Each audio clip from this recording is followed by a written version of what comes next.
Good evening. My name is David Galarza. I'm with a local organization or group that came together just a few months ago, actually, with regard to what's happening in Puerto Rico, the crisis in Puerto Rico. Some of the speakers here, especially Professor Rafael Bernabe, will get into, and also Ed Morales, our moderator. First and foremost, I want to thank Orlando Plaza and the staff here at Camaradas for hosting us tonight. Let's give them a round of applause, please. Camaradas has been around for over 10 years. As the name indicates, we're all comrades here in different struggles, but we're all struggling for humanity and mankind and social justice. And Orlando has always made it a point to make sure that this is the kind of place where people go to talk, to drink, to plot, and to make some kind of change, you know. So while some muckety-muck leaders are meeting a few miles downtown at the UN, I think we can consider this the People's UN, right? So let's give it up again for Camaradas. And I'm really, really glad and happy that such distinguished panelists were able to come and meet with us tonight to talk about the different things that are happening in Greece and in Puerto Rico and in Spain. And so without further ado, I first want to introduce you to Ed Morales. He's an author and a journalist who has written for publications like The Nation, The Times, The Los Angeles Times, Rolling Stone, The Guardian, City Limits, among many others. He's also a former Village Voice staff writer and a Newsday columnist. Ed has authored 2 books, Living in Spanglish and The Latin Beat, and the upcoming Raza Matters by Verso Press. He's currently a lecturer at Columbia University Center for the Study of Ethics and Race and John Jay College, and hosts a show on WBAI FM 99.5 and maintains an very influential blog at edmorales.net. So please, let's hear it for Ed Morales, who's going to present the rest of our guests. Thank you. Sí, otra vez. I'm sorry, I'd be remiss if I didn't say, we're going to pass the hat around because we have some cause that we wanted to try to help with. So I think there's a hat right there, actually. So if anybody has a contribution they'd like to make to this cause, I'll pass the hat around, no pressure. But feel free to help out with some of the costs associated with this panel tonight. Thank you so much. Okay, be careful with the hat because it has a hole in it. Que no se cae ese dinero. Okay, thank you, and thanks to Orlando and everybody here at Camaradas, and Dave Galarza, who organized the event. Tonight we're going to have 3 panelists, and I guess the format is going to be that you will each say something about your individual area of expertise. Rafael Bernabe is here from Puerto Rico, and Vicente, ¿cómo se llama? Rubio-Pueyo. Is a specialist in asuntos having to do with España, and Despina Lalaki. I know that you are focusing on Greece, but also Turkey, right? Not really? Okay. I'm going to read the bios. Rafael Bernabe, professor from Puerto Rico, author, candidate for gobernador. You haven't announced for 2000? Not yet. Okay. Has been? He's going to do it today. Okay. Breaking news. Bernabe sees his participation in the Working People's Party of Puerto Rico as a logical and consistent continuation of the social commitment that he has shown throughout the years. Without a doubt, he feels that there is certainly a possibility of facilitating the implementation of the 3 principles he has long defended: democracia, solidaridad, and sustainability. I don't know how to say that in Spanish. That's why he struggles to rescue the hope for Puerto Rico. Despina Lalaki is an activist and sociologist currently teaching at CUNY City College of Technology, holds a PhD from New School University in historical sociology, and has also studied at SUNY Binghamton and the National and Capodistrian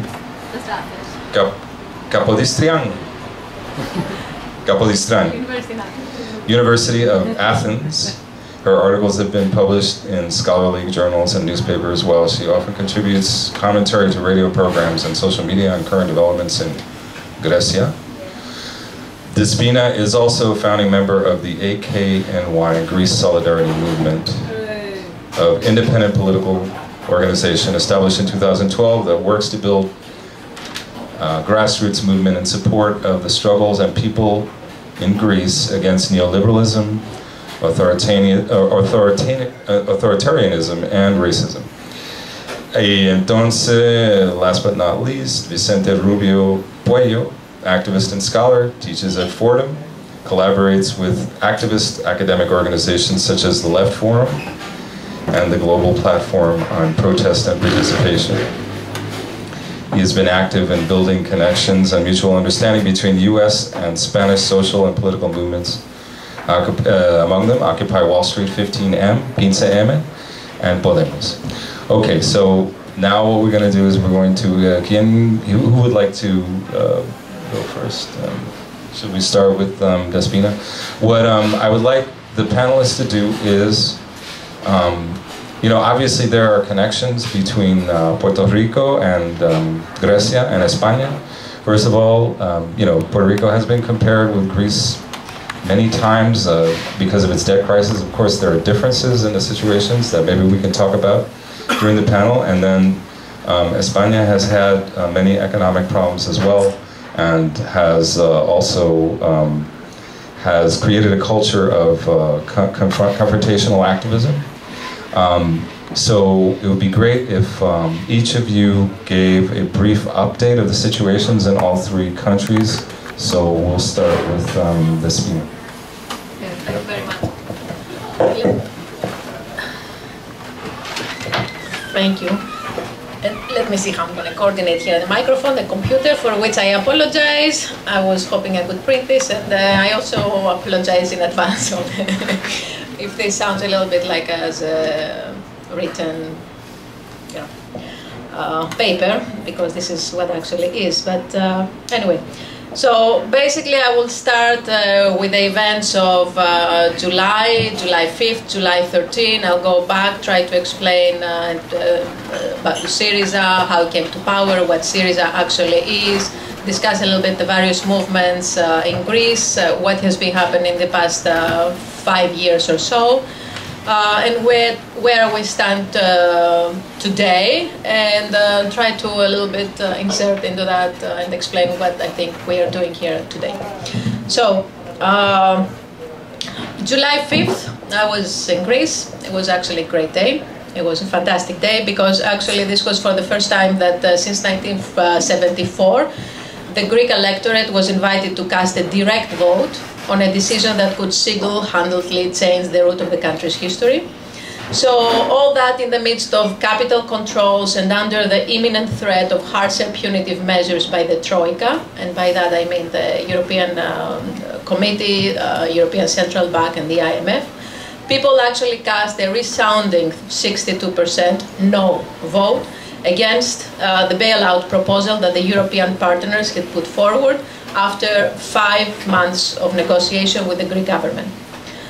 So basically there was many ways that people tried to interpret the vote, but it was a decisive vote against austerity, economic asphyxiation, and the loss of their national sovereignty. Now, whether this was a vote about exiting euro or not, I think it's really not so central in the whole conversation.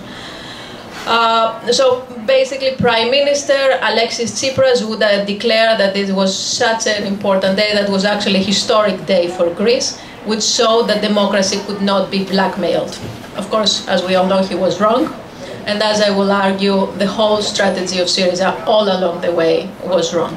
And I will explain what this strategy consists of and what this is all about. Basically, within a week and after 17 excruciating hours of talks in Brussels, and this was like a recurrent argument that Syriza would use in its subsequent electoral campaign, because after that we went to the election soon. Europe's longest actually summit ever, the Greek finance minister Tsakalotos signed the agreement, sending with his characteristic, his signature looks very much like a phallus, So sending this way like a very distinct message, clear message to the people of Greece. The agreement that was even harsher than the prior two mandated, among other measures, for the transference of up to 50 billion worth of Greek assets to a new fund, which would contribute to the recapitalization of the country's banks, along with the following things: reform of pension system, the streamlining of the tax system and the broadening of the tax base to increase revenue, rigorous reviews and modernization of collective bargaining and industrial action, privatizations, including the energy transmission network operator, taking decisive action on non-performing loans, continue cutting the cost of public administration, and last but not least, the depoliticization of the Greek administration, the universities and so forth. The Greek negotiation team walked away basically with a very vague promise about the possibility of restructuring the debt and returned home to explain to the Greek people what exactly had happened. Now, in the meantime, and on top of the social devastation that the country had been suffering for the past 5 years, there was a new humanitarian crisis unfolding in Greece. Thousands of refugees fleeing the wars in Syria, Iraq, and Afghanistan, while taking advantage of the mild summer seas, and not because Syriza had just been elected, as the right was arguing, were crossing from Turkey to the Greek islands, and the capital, meaning Athens, overwhelming in the process the largely unprepared local and state authorities. Now, those who had successfully managed to cross, like from Turkey to Greece, often left behind relatives, babies, wives, and maybe recently you saw, maybe it was 2 weeks ago, the 3-year-old baby, like in the shores of Turkey, where he had been washed up. Now, the ongoing refugee crisis, and while thousands have already died the past few years trying to cross the Mediterranean, hit Greece and Europe the hardest this summer, leading to an outpouring of support, the mobilization of various groups, and the galvanization of a movement already in the making. Similar movements have sprung since the beginning of the crisis in order to deal with people's day-to-day needs and provide immediate relief. As a result of the tremendous economic pressure, a massive protest movement sprang going back to the 2008.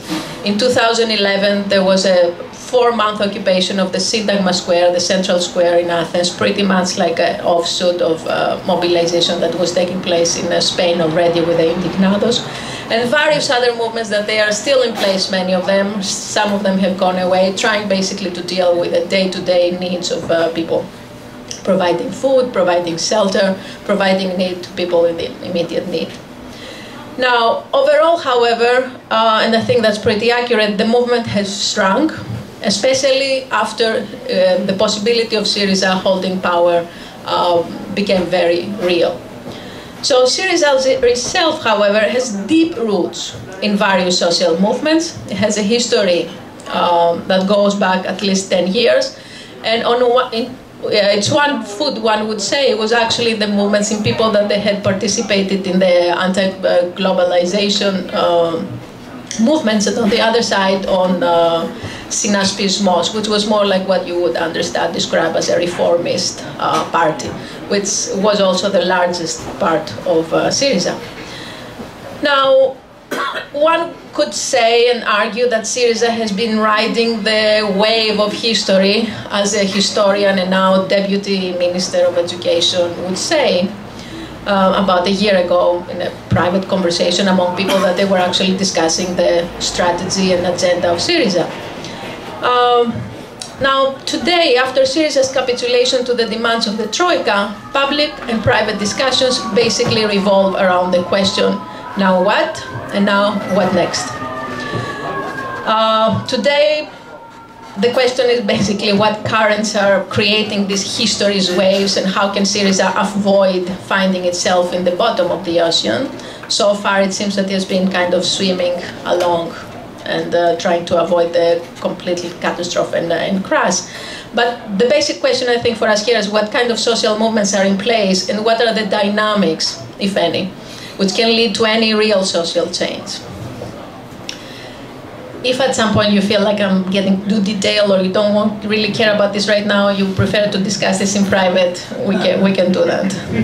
I just mean to be informative.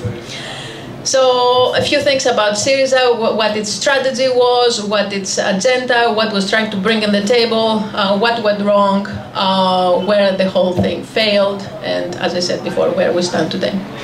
So Syriza appeared for a while not to merely ride the wave of history, but causing some considerable waves as well. If you were following the news, at some point it seems that the markets had like very strong reactions to what was happening in Greece, as if the market would crash at any minute if Syriza would come to the power. At least that was as far as concerned 2012. After that, things seems to calm down and the markets felt comfortable with Syriza, and Syriza with the markets, as you watched yesterday with Bill Clinton. So, some of the basic Syriza's program, electoral platform and agenda, going back to 2012, I guess, or like 13, write off the greatest part of the public debt, nominal value, a growth clause in repayment of the remaining part, so that it would be growth financed and not budget financed, a moratorium in debt servicing to save funds for growth, a European New Deal. Those references back to the 50s and what happened after World War II were very, very common and predominant and very well received, actually, speaking directly, of course, to the German partners. Quantitative easing by the European Central Bank with the return purchases of sovereign bonds, action on the issue of the Nazi occupation, forced loan from the Bank of Greece. It seems that the Germans still owe money to Greece. Okay.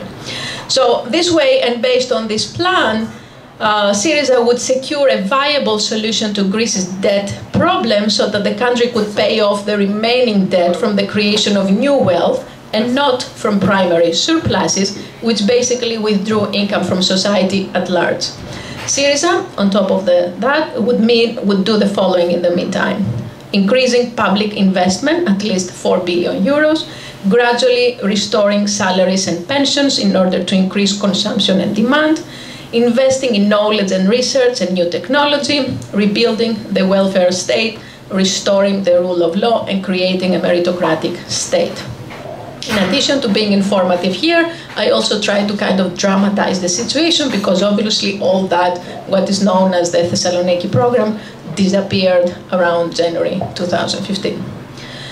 So central to Syriza's program was that all that would be achieved within the European Union, and that's the challenge.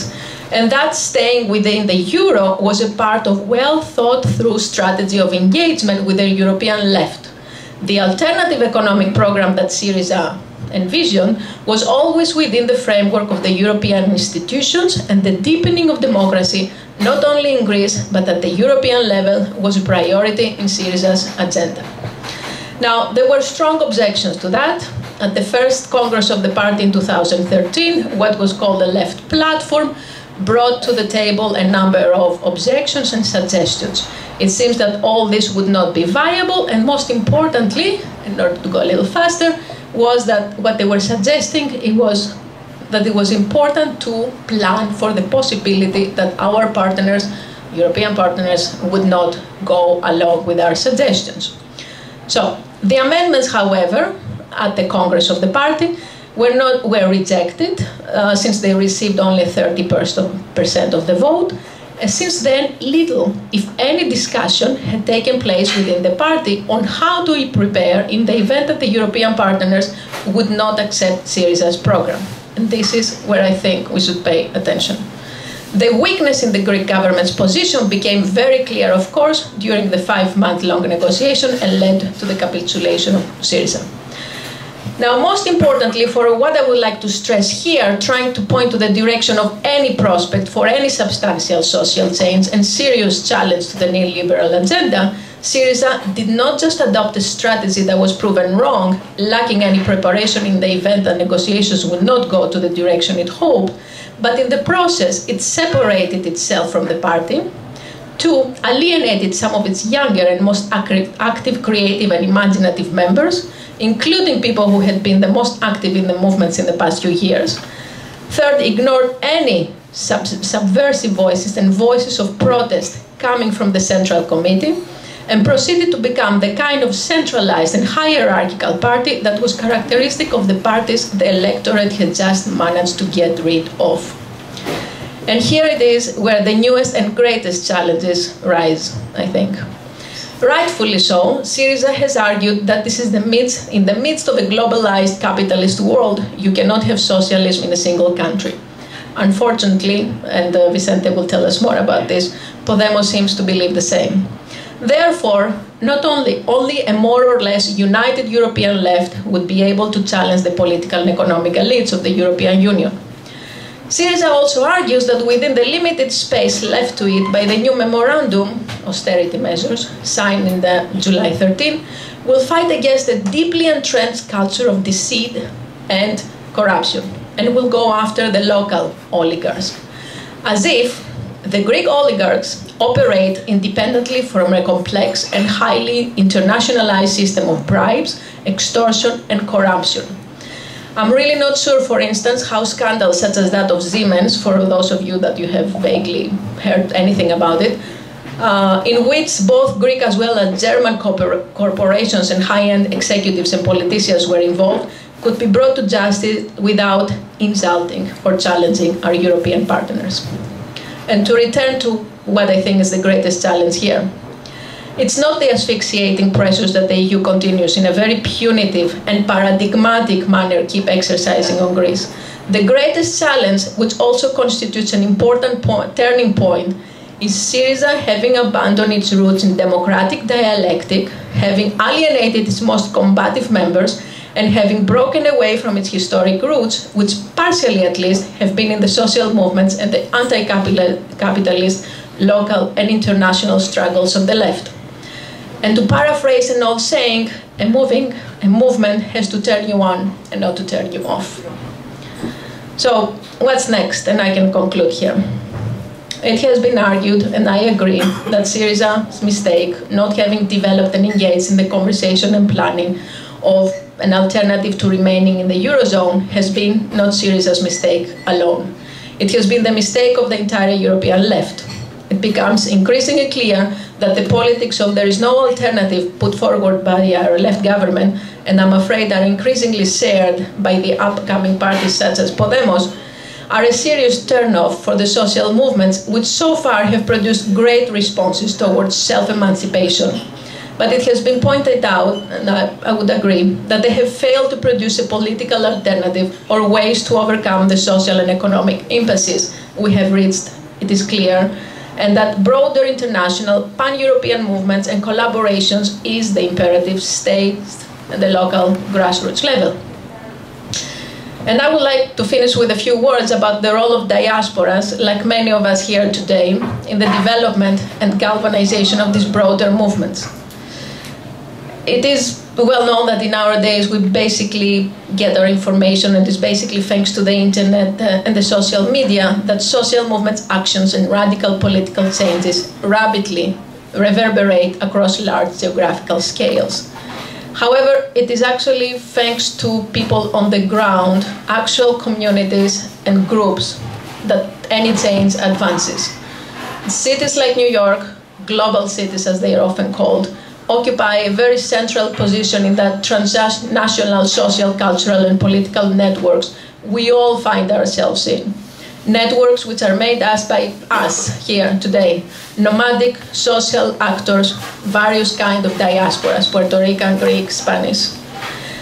Transnational social movements are enabled by electronic networks which facilitate, the transmission of information, but are enacted by social actors on the ground. Again, people like us here today. Individuals in direct contact, forging actual relationships and strong ties while connecting and coordinating actions.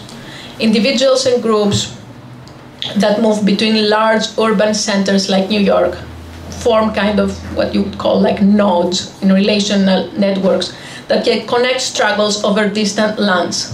And this is, I think, what we're doing here today, and this is what our primary goal should be. Thank you.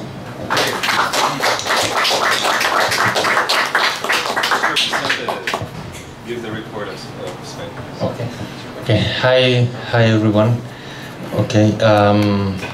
Actually, yeah, there are like many connections. What I'm gonna say has many connections with what Despina just explained.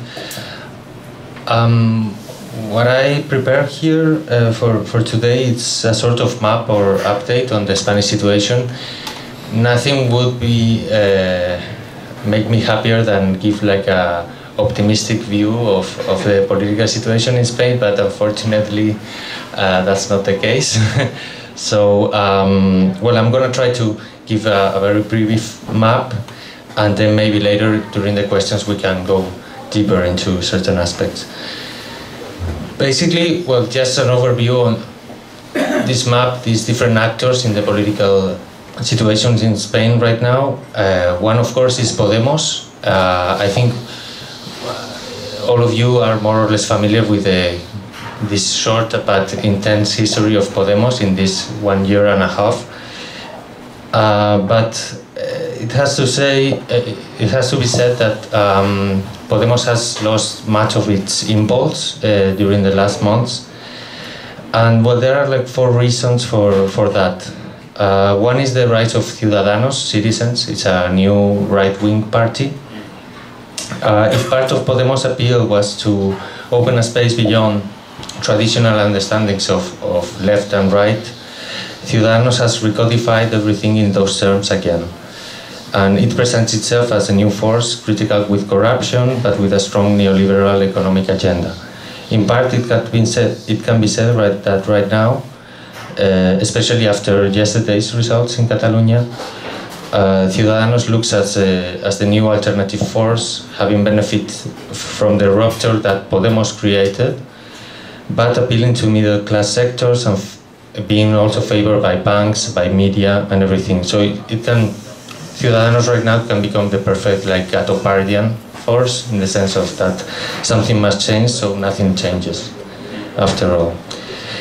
Then a second reason is the pressure of media, of course, which has been like very, very intense on Podemos. Podemos has been systematically portrayed as an extreme radical force, also like linking Podemos with Venezuela, for example. Regardless what we think about Venezuela, well, this has had also an impact in the Spanish public opinion, unfortunately. And also then the third point is Podemos has increasingly its political strategy and discourse has become increasingly undefined. I think that well, many people say that while attempting to appeal to undecided voters to like struggle against this abstention, which is very high in Spain, Podemos has diluted its more innovative edges and has been increasingly evolving into a traditional party. And that brings us to the fourth point of this decline of Podemos, which is the internal tensions within Podemos and the isolation of Podemos leadership and the party's ruling bodies from the base of the organization and also the surroundings of Podemos itself. Then a second actor in this political landscape in Spain, it's the municipal candidacies. As maybe you know, there on May 24th this year there were local elections all over Spain, and there were in these local elections Podemos converged with other forces like social movements, neighborhood organizations, and different parties of the left. And these alliances, these convergences took many different forms according to each city, to Madrid, Barcelona, Zaragoza, Valencia, and many other cities. But for example, in the cities that I just mentioned and other major cities in Spain, these candidacies finally won the local elections, so now are ruling in very important cities of the country. So this is, in a way, these elections were a big success for this landscape of new forces for change. The problem is that, well, now we have the coming national elections, most probably December 20th, it's going to be the date. And the key word for the debates these last few months has been, of course, confluence, how to achieve a confluence among all these forces, Podemos, the municipal forces, and also other parties of the left and other forces for change. Of course, there has been like different interpretations of what this confluence should look like. For example, like a party alliance or a sort of united front, a left front, a more transversal alliance, etc.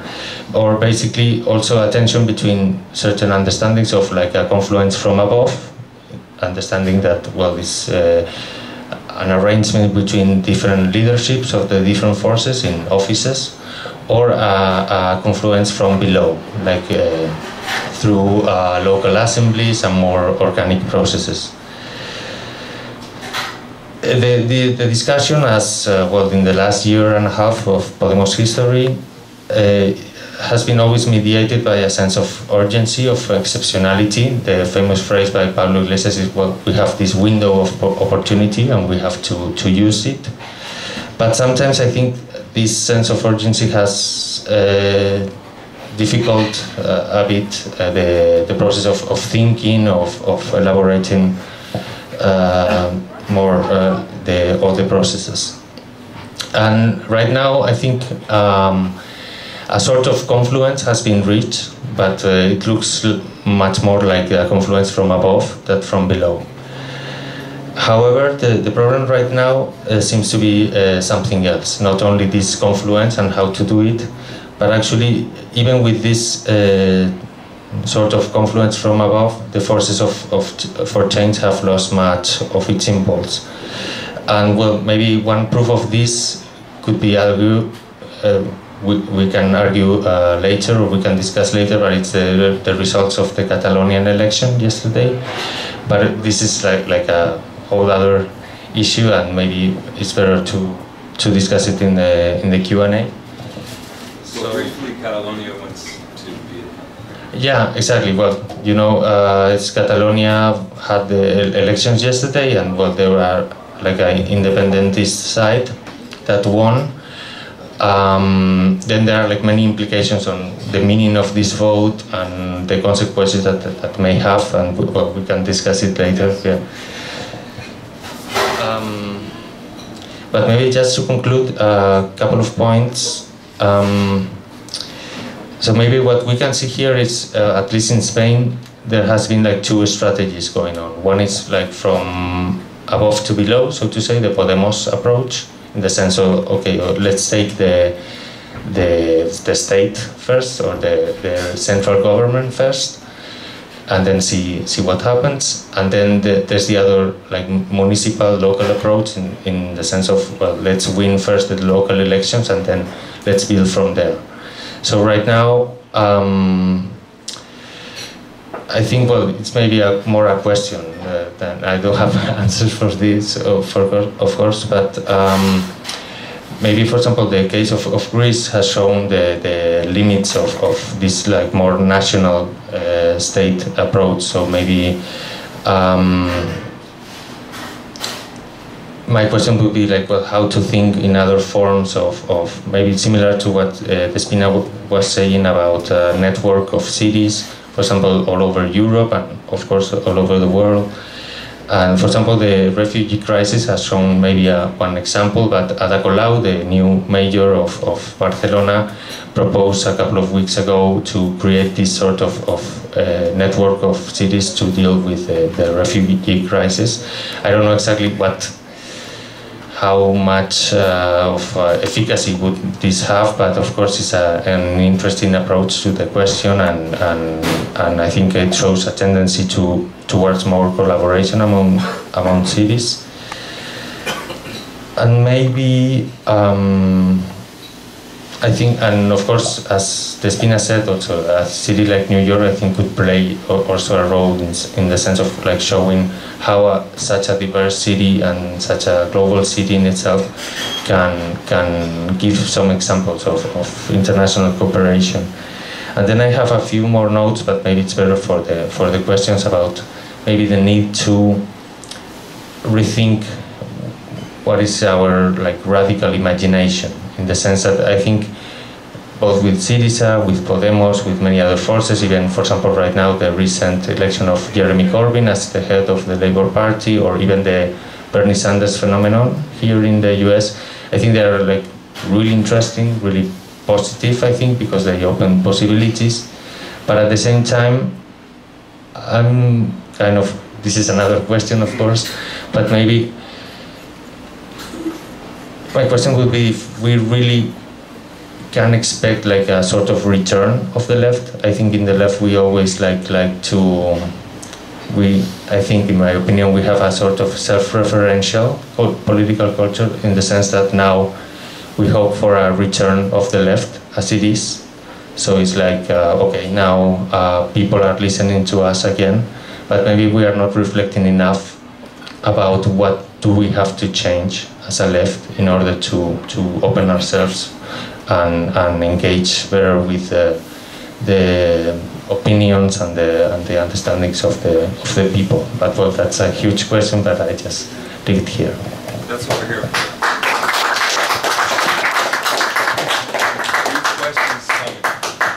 Okay, Rafael.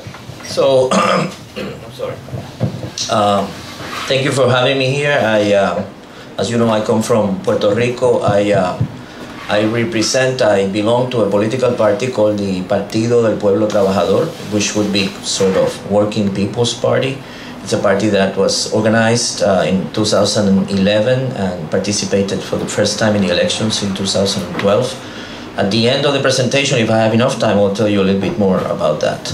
But regarding the situation in Puerto Rico, I wanted to talk about four things which I have labeled structure, policy, conjuncture, and alternatives. And I will try to spend most of my time in the last one, alternatives.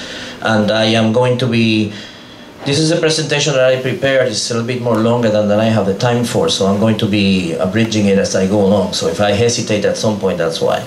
Anyway, very rapidly, it's important to remember that many of the problems that are mentioned when we talk about the crisis in Puerto Rico are not problems that arose as a result of the recent crisis. They have been there for the longest time. Very rapidly, the Puerto Rican society for more than a century now, the Puerto Rican economy for more than a century now has been characterized by several things. One of them, perhaps the most important one, is the fact that it's an economy totally dominated by U.S. capital, by U.S. corporations, whether it was the old sugar companies or the light manufacturing companies after World War II, or the pharmaceutical companies today, whichever epoch you want to take, it's an economy controlled by foreign capital, basically U.S. capital. One consequence that flows from that is that most of the profits, or a considerable amount of the profits that are generated in Puerto Rico, leave Puerto Rico, flow out of Puerto Rico. They are not reinvested in Puerto Rico. This is the case now. It has been the case for many decades. Something that flows from that is that the economy of Puerto Rico, structured in that way, has never been able to generate enough employment for its workforce. It's normal in Puerto Rico to have an 11% or 12% unemployment rate, which in the US would be a very acute crisis. Well, that's the normal situation in Puerto Rico. When we have a crisis, it goes up to 18% or higher. Furthermore, it's not only the unemployment rate, it's also the labor participation rate. We only have a 40% labor participation rate. The United States is about 65%. That means that 60% of the people working age are not even looking for a job. They're not employed and not even looking for a job because they know they won't find one. Something that flows from that, evidently, is that low wages in Puerto Rico are relatively low compared to the United States, and they have remained so for the longest time. The gap between the metropolis and the colony, let us say, is not narrowing. It remains more or less the same. The per capita income in Puerto Rico is about a third of the United States. It's about half of the poorest state of the United States. So this situation, which I have just described, as I said, is not a result of the crisis. We think that the crisis that we are going through now aggravates these problems, makes them deeper. But and the crisis and the alternatives that we propose for the crisis should not be directed only to lightening the effect of the crisis, but rather to attack these deeper problems that have been there for the longest time. Now, going on to the second point, the question of policy.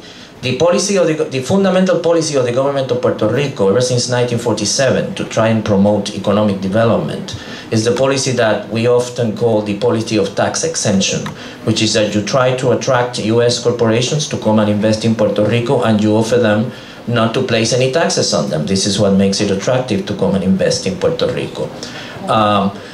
Until 1996, this was a double exemption. They didn't have to pay federal taxes, they didn't have to pay Puerto Rican taxes.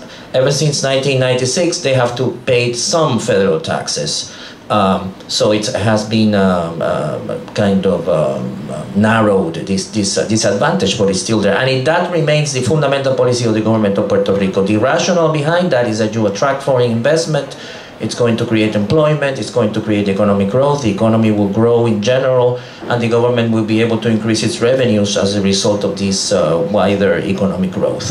Well, you could make an argument that this worked partially, that this worked in a certain sense up to a certain point, but it's evident that it is not working anymore.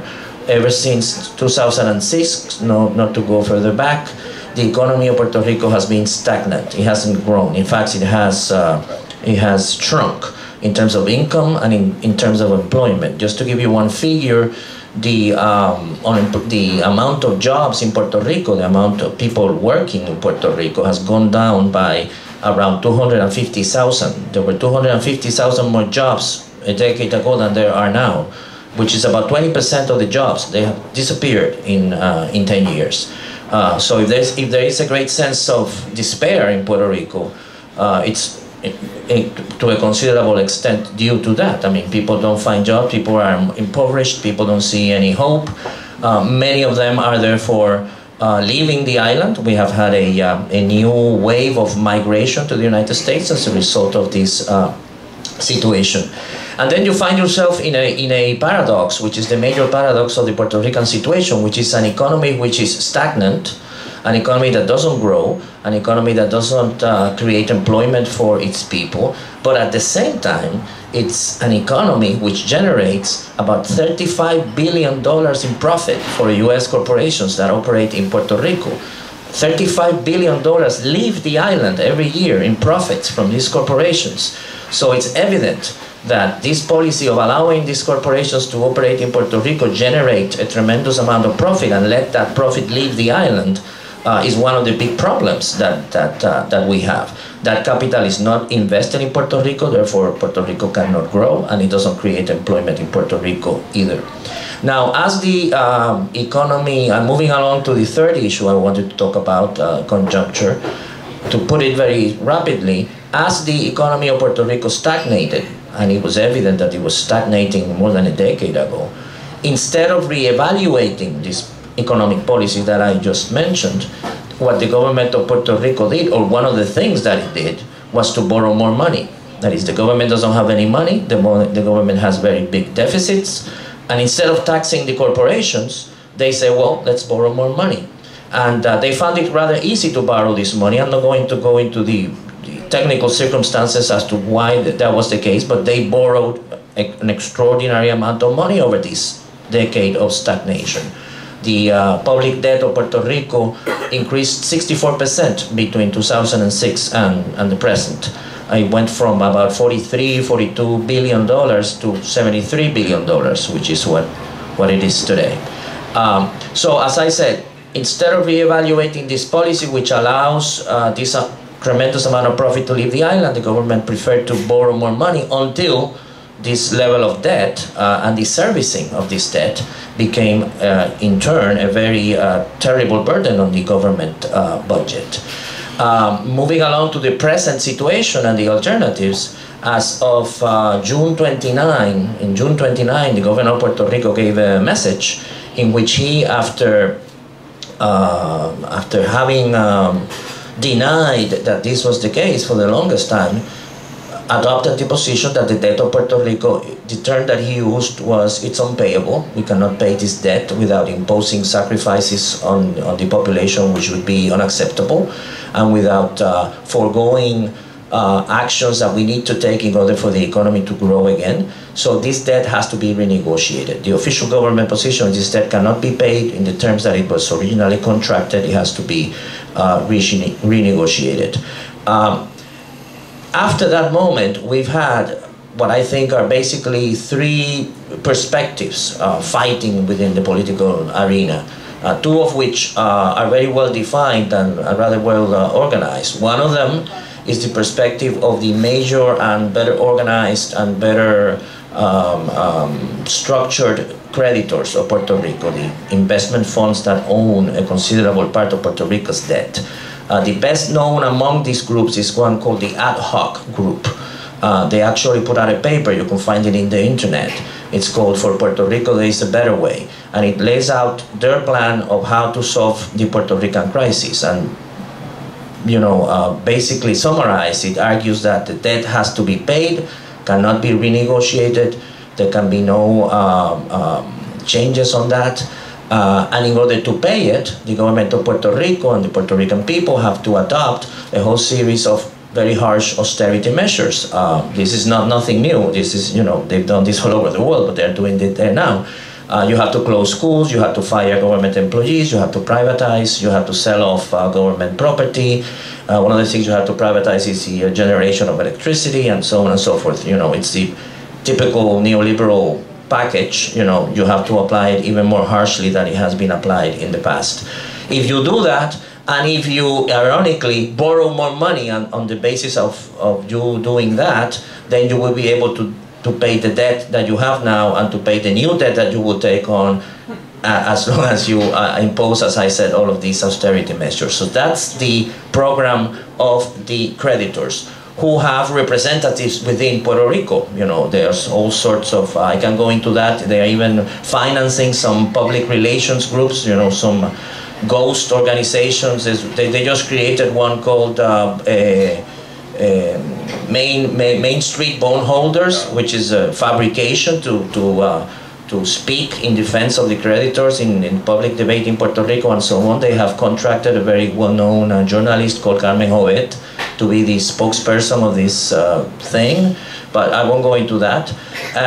So that's their plan. The second position is the position of the government, which says, no, we have to renegotiate the debt. On that level, they have a different position of that of the creditors, but they mix that position of the debt has to be renegotiated with two things. They mix it with their own austerity program, which is just about as harsh as the one that the creditors are proposing, including some major labor reforms, you know, reforming labor laws in Puerto Rico. I won't go into all the details because I don't have time. If you want to, you can ask me afterward.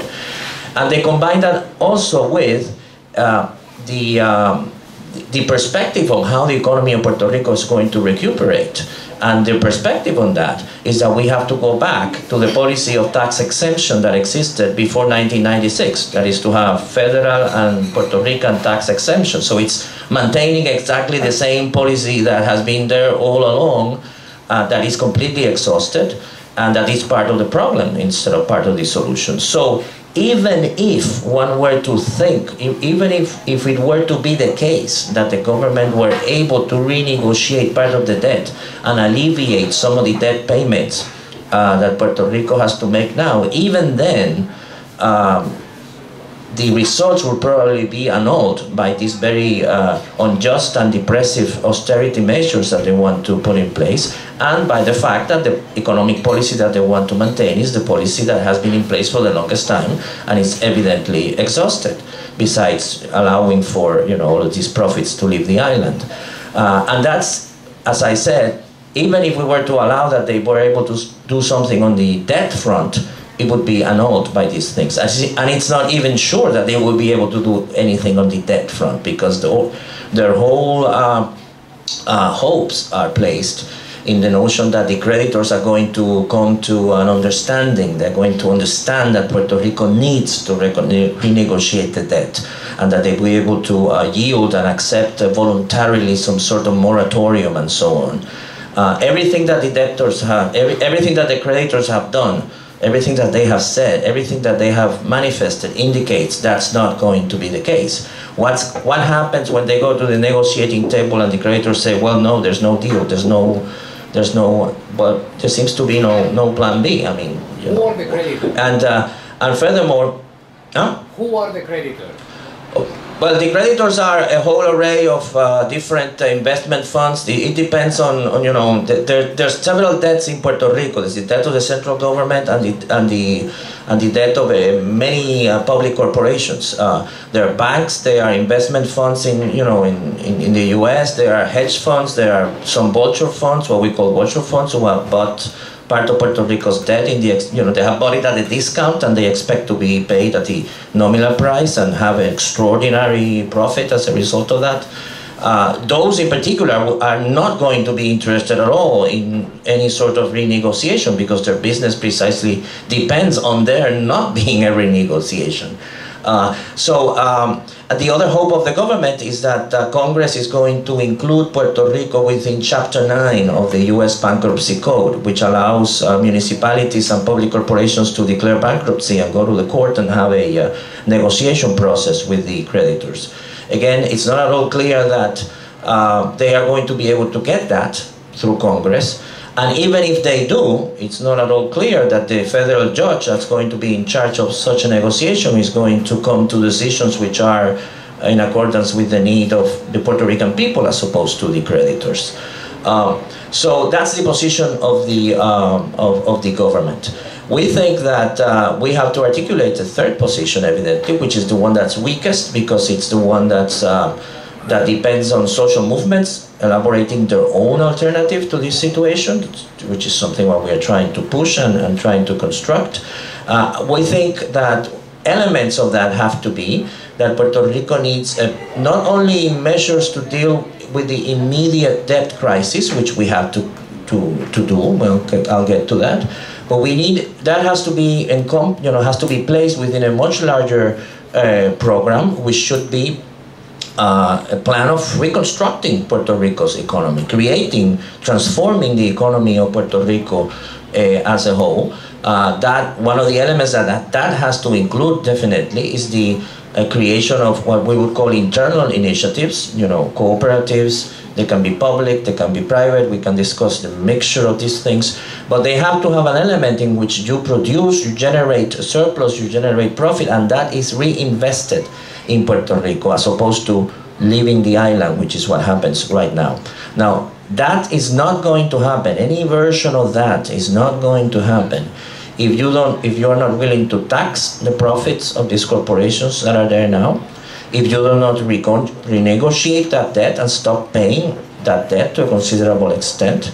And I think we should add to that the federal government of the U.S. has to accept some of its responsibility regarding the situation in Puerto Rico, and we have to demand funds for that plan of reconstruction in Puerto Rico.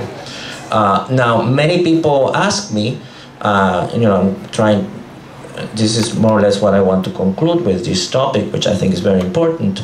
Now, why would the federal government, to discuss it, invest in a program to reconstruct Puerto Rico's economy and to alleviate the situation in Puerto Rico if it does not do that in the United States?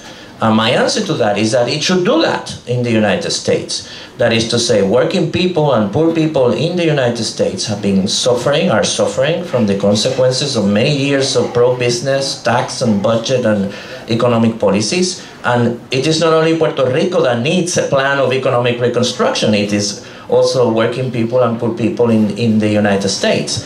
So what I think one has to build a movement in that direction in the United States. I know there are many people working on that. And one has to include within that the demands regarding the situation in Puerto Rico. In other words, I think solidarity is very important, but I think sometimes we think of solidarity in terms of let's help those people over there who are having this problem. But I think the problem we're having in Puerto Rico, in many ways, it's very combined with the problems that poor people and working people are having in the U.S. And building a movement in the U.S. is what we need, because that will help us include within that the program regarding the needs of reconstructing Puerto Rico.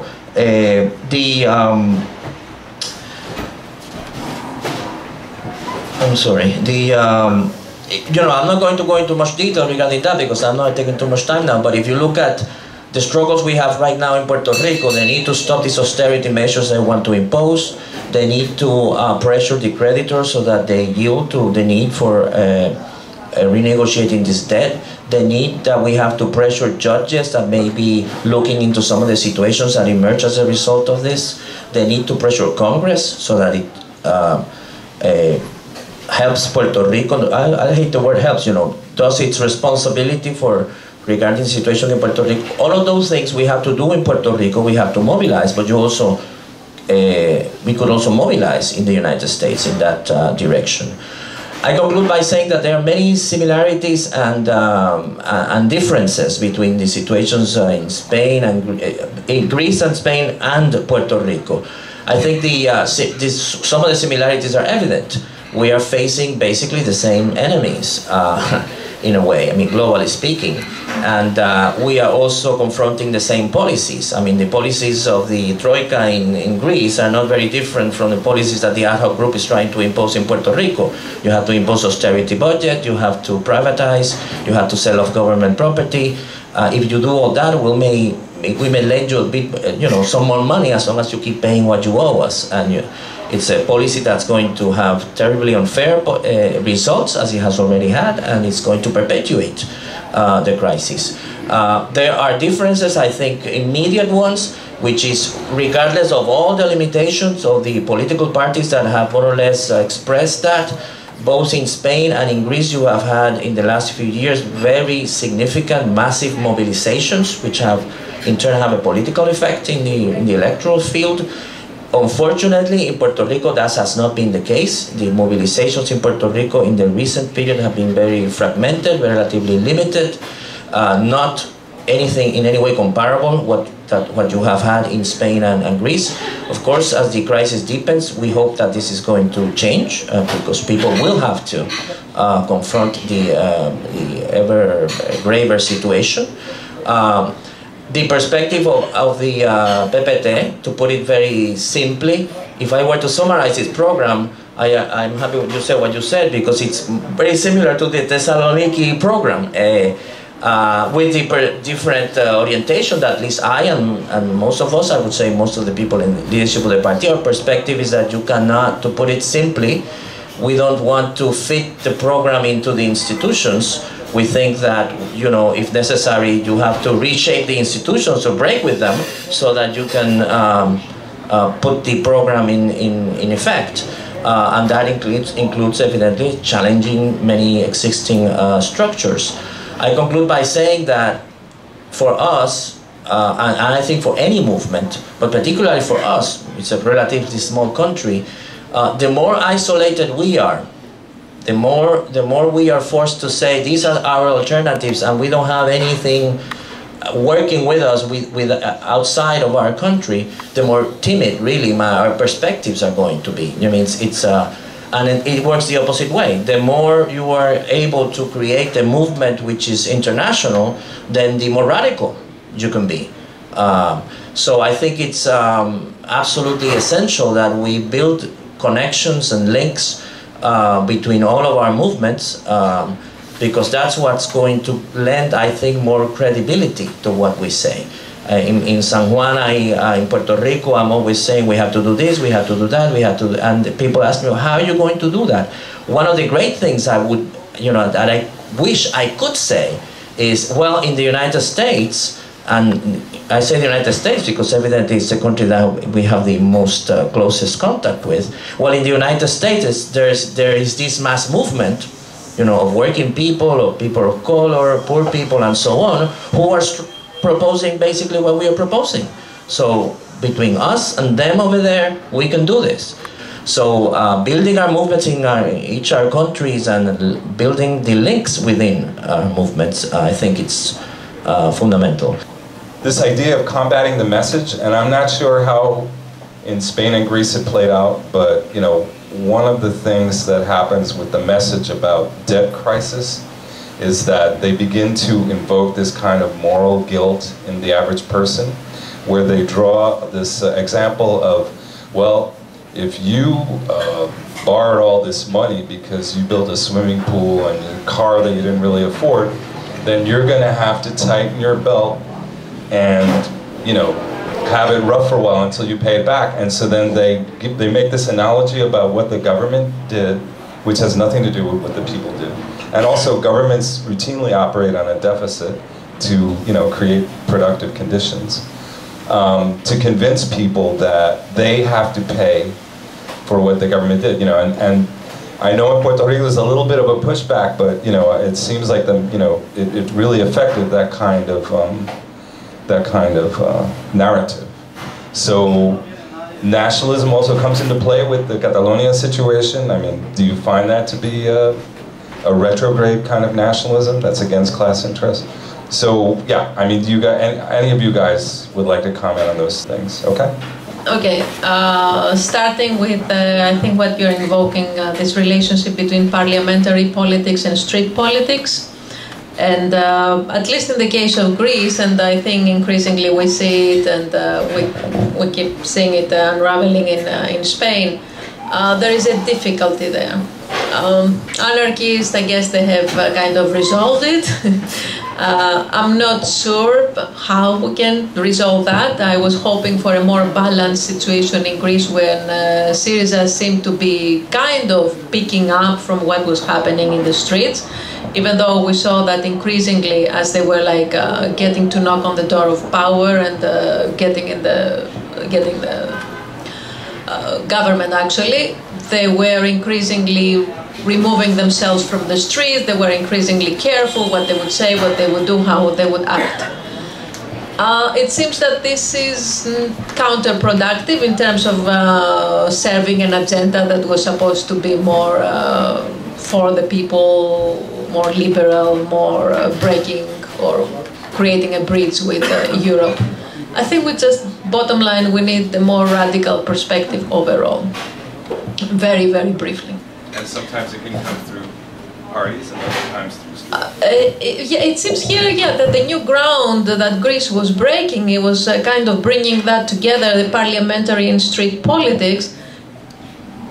The end effect seems that it's not going far enough. Either we will have to replace Syriza with a more radical version of it, take to the streets again, which is going to be an interesting, for a while now, it has been an interesting case here. You have a left government in place and you're talking about a left platform.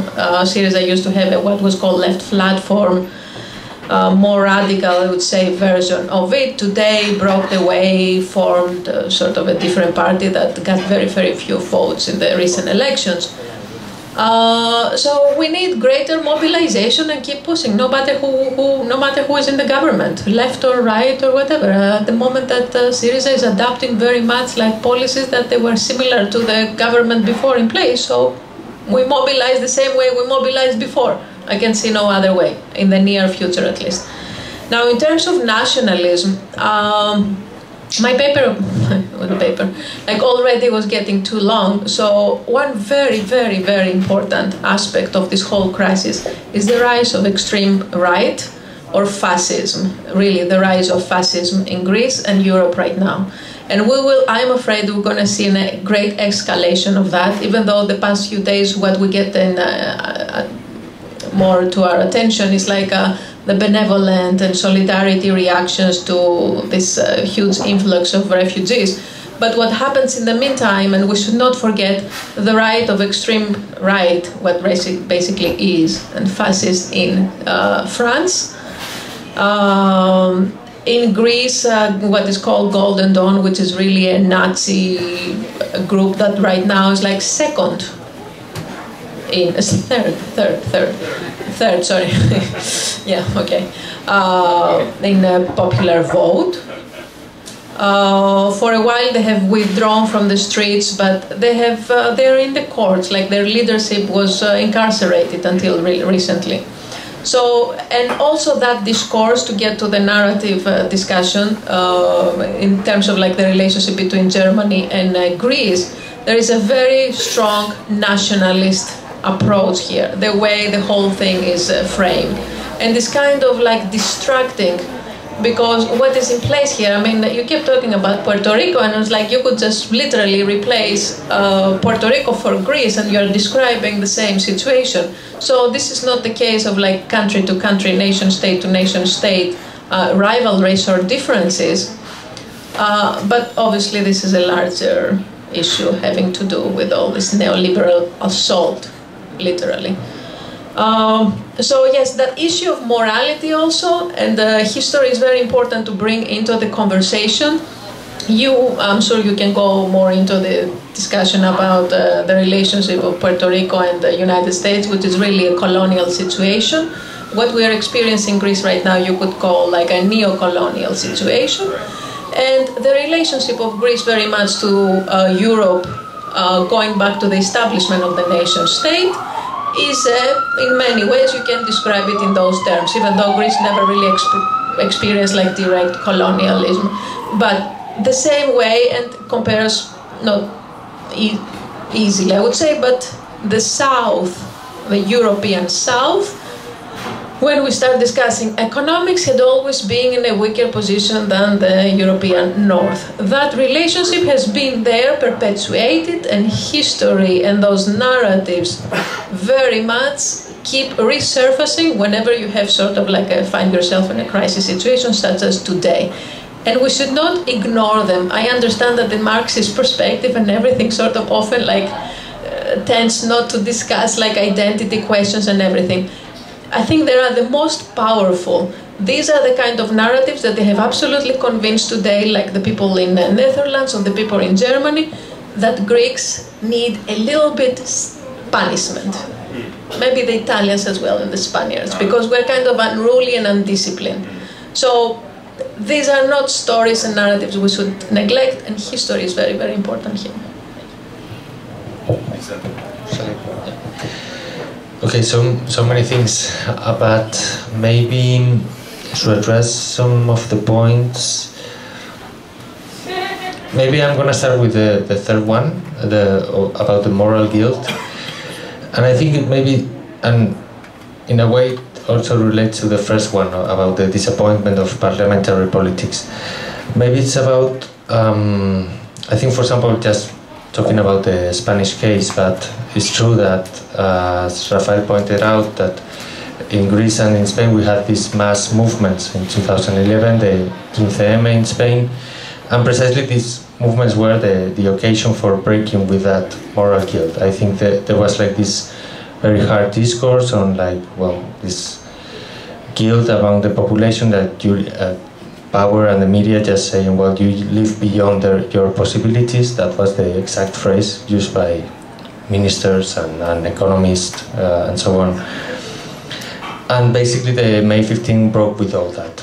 Basically it opened the possibility of thinking beyond those moral terms and actually, well, finding, of course, who is responsible for like the media discourse that said that going to a mortgage was fine, that the housing bubble was going perfectly until 2008, and there was no problem. And of course, there are political responsibles and economic, and in the media too. There were like really interesting accounts of how many headlines, like words said by all the economic ministers in Spain from the mid-90s to 2008 saying, yeah, you should buy a house, you should go into a mortgage, this is fine, this is going perfectly, and so on.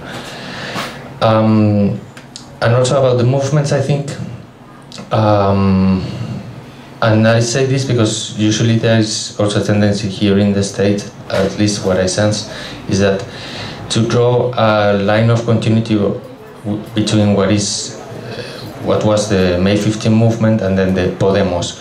And of course there are like obvious connections, many connections, people that were activists in the movement and became part of Podemos and so on. But I think it's interesting to understand how movements, I think, that sometimes we expect that movements have to develop a whole coherent vision for a society, and then we expect them to just automatically become parties and then develop this vision into power and so on.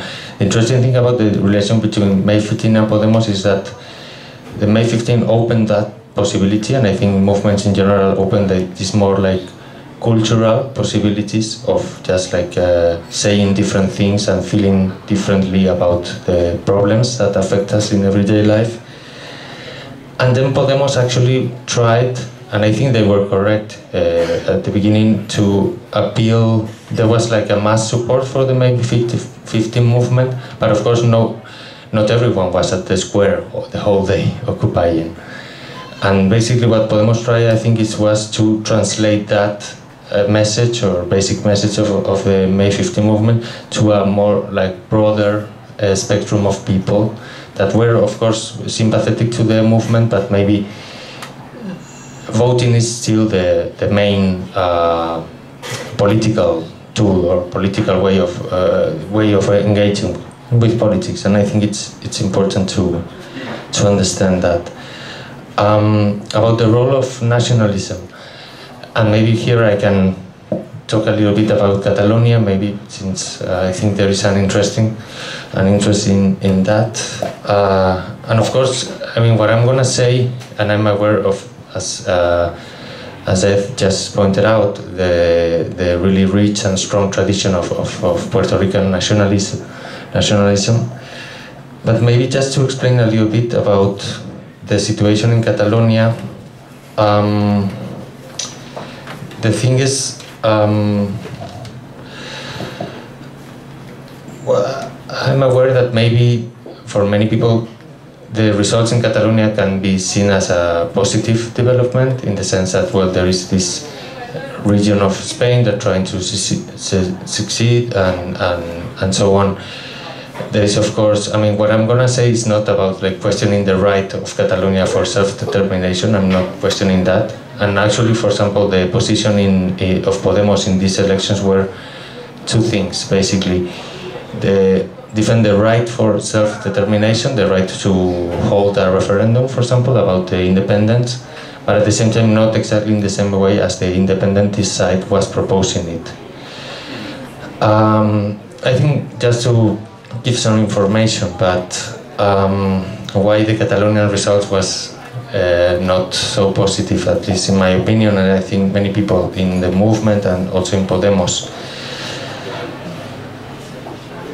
I think, well, first one has to understand who won yesterday. For example, there was this force, this new, so-called new force, Junts pel Sí, which was the most voted party, which is formed by the two ruling parties actually in Catalonia right now. The right-wing party, CDC, Convergencia Democrática de Catalunya, and the other one, ERC, Esquerra Republicana de Catalunya, more left-wing party.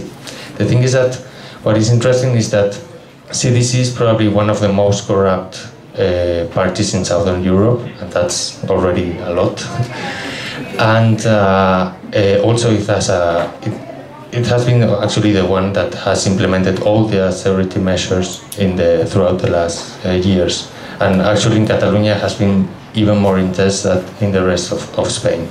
But basically what they have managed in this election, and it's quite astounding in a way, is that, well, they have co-opted this process that was like a more base process of going into a referendum for the independence of Catalonia, and have managed to to transform the whole election into a plebiscitary question of should Catalonia be independent or not. I think in a sense also they are, just to put it in brutal terms, I don't think they really want to succeed, basically. In the sense that some people in Catalonia talk about, like, now there is a new ideology, so to say, it's called processism, in the sense that they are, for example, especially the Artur Mas, the current president from CDC, this right-wing party, is interested in just keeping this political spectacle going on, this tension between Catalonia and the central government, because basically it's what they have been doing for 30 years. Let's not forget that this party has been ruling for most of the democratic period in Catalonia. So they have like plenty of opportunities to implement this referendum or these proposals, but in the end they only were reminded about that when they were like very questioned because of the austerity measures and the crisis. So maybe a good side of all this is the rise of the CUP, which is a Candidaturas de Unidad Popular. That's a left-wing independentist party in Catalonia, which of course is going to be key in the future developments of this process. The thing is that I think they, for example, they want to support this process, but not this political figure of Artur Mas. Their understanding is that they can bring this process into a more left-wing position, and that's very understandable and very, very good intention. But I think there are like many reasons to be skeptical about it if they can finally manage to do that. So just one more point, I think, and I repeat, I'm not questioning the right for Catalonia to decide its own future regarding Spain. But the thing is also one has to understand also that how all this debate of the unity of Spain or the independence of some parts of Spain, how this debate has been instrumental for political powers in Spain actually to also contain other possible political debates. So it's basically, some people talk about that there is a culture of the transition in Spain going on, which is like the culture of the consensus in Spain from the transition onwards in the 70s. And of course, as we know, any political consensus needs to build its own control polarities, so to say. And I think, unfortunately, the way in which all this debate about succession or not from Spain, despite the best intention about it, it has been instrumental for the power. It actually, so to say, benefits two poles, right? The right-wing Catalonian independentist party and the conservative party, the Popular Party in Madrid. So basically, just to put it like in a very concrete terms, I have one fear when I was watching the results yesterday, and it's basically that the whole campaign until December is going to be about Catalonia and not about austerity, not about social rights, not about things. Just to put it like very schematically, of course, but just that's one example. Very interesting. Rafael? Yes, very rapidly, I hope. First of all, I would add a little correction, because I think that in the last elections in Puerto Rico in 2012, it so happened that there were 3 new parties that participated. One of them participated for the second time, and 2 of them participated for the first time, including ours. And this was kind of a anomalous situation, which was not at all to the liking of the 2 parties that have controlled Puerto Rican politics for the longest time. So they have after the elections, they have amended the legislation, electoral legislation in Puerto Rico in several ways to make it, to try and make sure this doesn't happen again. So I'm afraid that far from opening a new epoch in which new parties are going to have a wider road to participate in Puerto Rican politics, at least officially, it's not the case. We have had much trouble. We are on right now, as I speak, in this either today or tomorrow, we are going to finally have our ballot status recognized as a result of very long legal and political and public debate struggle to get that happen. So it's a very uphill path. The electoral system in Puerto Rico is very similar to the United States, which, as you know, is not very conducive to any change. It's designed so that there's no change. The second thing is, yes, as everywhere, I think the debt issue is ideologically manipulated in many ways. One of them is making people feel guilty. You contracted debt, you paid your debts. This is what honest people do, and if you don't pay your debt, then you are dishonest and irresponsible. And they play very hard on that. I think we have to insist on a global scale that the reason why governments have had to borrow so much money is because they have for 3 decades not taxed big corporations the way they should. Of course they don't have money because they don't tax these big corporations, and we have to make sure that changes. And we have to pay, we have to place human rights, human needs, the need for the economies to be reconstructed before paying the debt. agitationally speaking, when I talk about this in Puerto Rico, sometimes I say, trying to reach people who are in the thrall of this ideology. I tell them, paying your debts is important. It's true, but there are other things that are more important. It's more important to feed your children. It's more important to make sure there are schools. It's important to have hospitals and all of these things. So paying the debt is important, but these other things are more important. And if in order to have these things, you have to stop paying the debt, then you have to do that, important as that may be. But yes, it's an ideology that we have to struggle with on a daily basis. Our perspective, we are a political party. In that way, you could say, we are kind of a traditional formation. I don't want to go into the debate now why this, I think it's still necessary. Of course, we try to be a non-traditional party, as we don't sometimes say in Puerto Rico. This is the party for people who hate parties. But our perspective is that many of the things that we want to do are not going to be achievable through electoral means only. And some of them cannot even wait until electoral means are available, as opposed to countries in Europe in which you can have snap elections and these type of things. You cannot have that in Puerto Rico. In Puerto Rico elections are in November of 2016. The government is proposing a whole set of terrible austerity measures right now. We have to stop them now. We cannot wait till November 2016. The strikes, the movement, the mobilizations, the marches, the sit-downs, the civil disobedience, or whatever has to be done to stop these things has to be done now. So our perspective is, we are a party, we go to the elections, yes, but the things that we want to do, we have to do through the elections and through whichever other means are necessary. That doesn't come to us, as something strange, because most of the people who created the party, who founded the party, come from such struggles. This is not something that is foreign to any of us, not at all. It's that type of thing that we normally do, rather than, this electoral thing. The final point I wanted to address is this question of nationalism and so on, which is, of course, a very broad issue.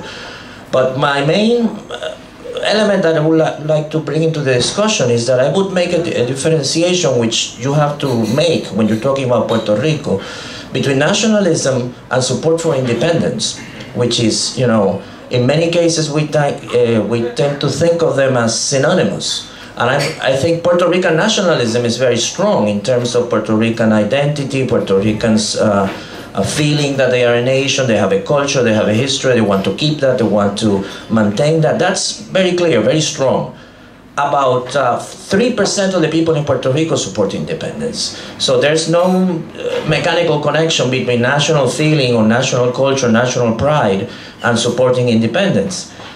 The people who, most of us who belong to the Partido del Pueblo Trabajador, at least the people who created the party, many of us are independentistas, many of us support independence, many of us are socialists. We think that you cannot simply solve the problems of Puerto Rico or anywhere else in the world for that matter by simply tinkering with capitalism. You have to actually replace it with something different.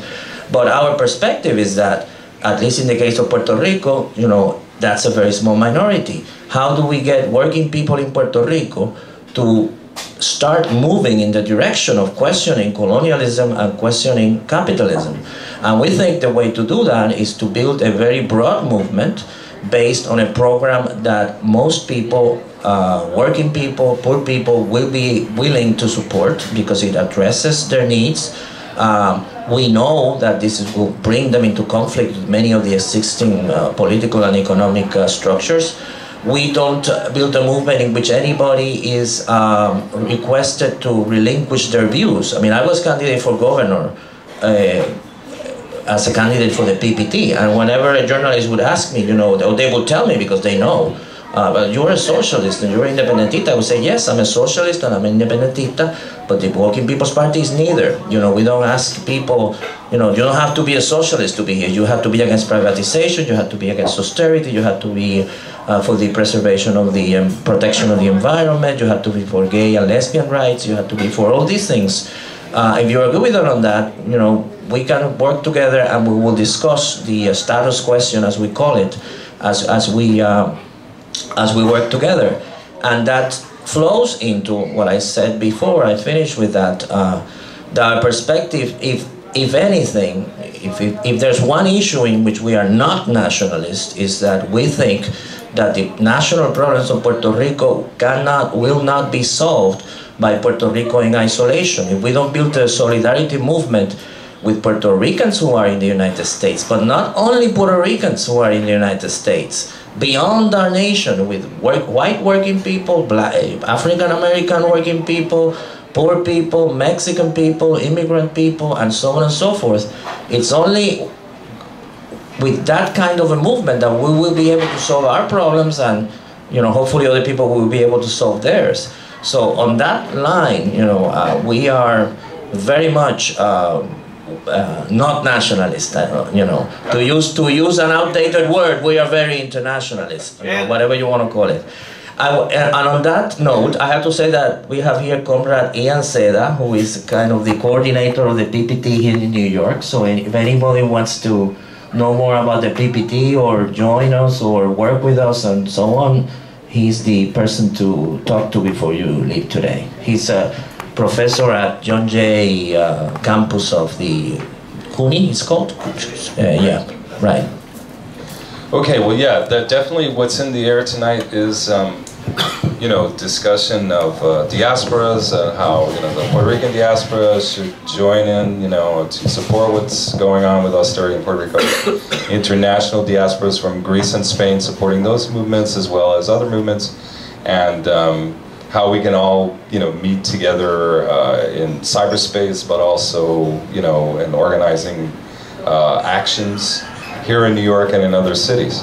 And in fact, when I was talking with David Galarza, who helped to, or who organized it single-handedly, I'm not sure which is the case, he suggested that this kind of talk could go on here at Camaradas, and we could have more discussions with different representatives from different causes, internationally and locally, globally, and all of that. So on that note, I just wanted to know if anybody here in the audience would like to pose questions to one of the panelists, okay? Yeah, my name is Daniel Vila, and Bernabe and I have known each other for a few years. And I live here in New York City, and actually I studied a block away from here at Benjamin Franklin High School. And my question is very quickly, do you plan to run for governor again, though? Do you think that it will be a positive thing? Or might it not be better for you to run as a senator, senador, what they call in Puerto Rico, senador por acumulación? And I ask that question because Bernabe is probably more liked and respected and identified with class, with the working class in Puerto Rico, than the present senator of the Independence Party in Puerto Rico, who is known as a pretty fancy, petty bourgeois person, and who we all support. I mean, if I was in Puerto Rico, I would have voted for her. She's the senator of accumulation representing the Independence Party of Puerto Rico, which is a bourgeois party, but which, everybody in Puerto Rico who's pro-independence pretty much thinks that's the only party you could vote for if you're independent. But Bernabe now is known as a defender more of the interests of working people. Everybody knows that he's pro-independence and pro-socialist, but that doesn't come to the issue. The matter is class. And I asked the question also because I also want to make a slight point, that is that there was a lot of freaking sick sectarianism in Puerto Rico. A lot of my brothers and sisters on the left would not vote for Bernabe. Bernabe and I were co-founders of the Socialist Front of Puerto Rico back in the 1990s, when we each had a little bit more hair. And it's interesting that a lot of the brothers and sisters and comrades there would not support Bernabe at these last elections because he was not a pure enough socialist or Marxist or whatever. The same situation, incidentally, that I faced here in New York City. I managed to get 13% of the Green Party running against freaking Charles Rangel here in Harlem and in Washington Heights. 13% of the vote. But it wasn't thanks to the left, with the exception of Comrade George, who is here, who lives in the same district, and Nancy is, of course, very, very supportive. Also, she's Peruvian. But it wasn't the left that supported me. It was the average working people in Harlem, black, white, Latino, African American, and so on, who was there. And so I would like just to ask if you think it's more important to run as, maybe in the next elections, as a senator por acumulación or as governor. Okay, my questions are all about Greece, because in Greece, I think the betrayal of Syriza, of its own program is done further than anywhere else. So I have a few questions, but mostly I think they could be answered fairly quickly. One is, why didn't the parties that oppose the memorandum do better? That's particularly Popular Unity and the KKE, the Greek Communist Party. Was that mainly due to demoralization? The next one is, what is the position of the two union federations as a private sector and public sector, as I understand it, Greece, towards the memorandum? And I know that a lot of the left parties in Greece, like here and elsewhere, tend to be fairly sectarian, but what is the possibility of a united front, both in elections and in the streets, between the different forces that oppose the memorandum? And the last question, which is a little more complicated, I think, is what would happen if there was a progressive government that came to power and it pulled out of the euro? My name is Joanne Landy, and I work with the Greece Solidarity movement that Despina is in. I'm also in the Green Party.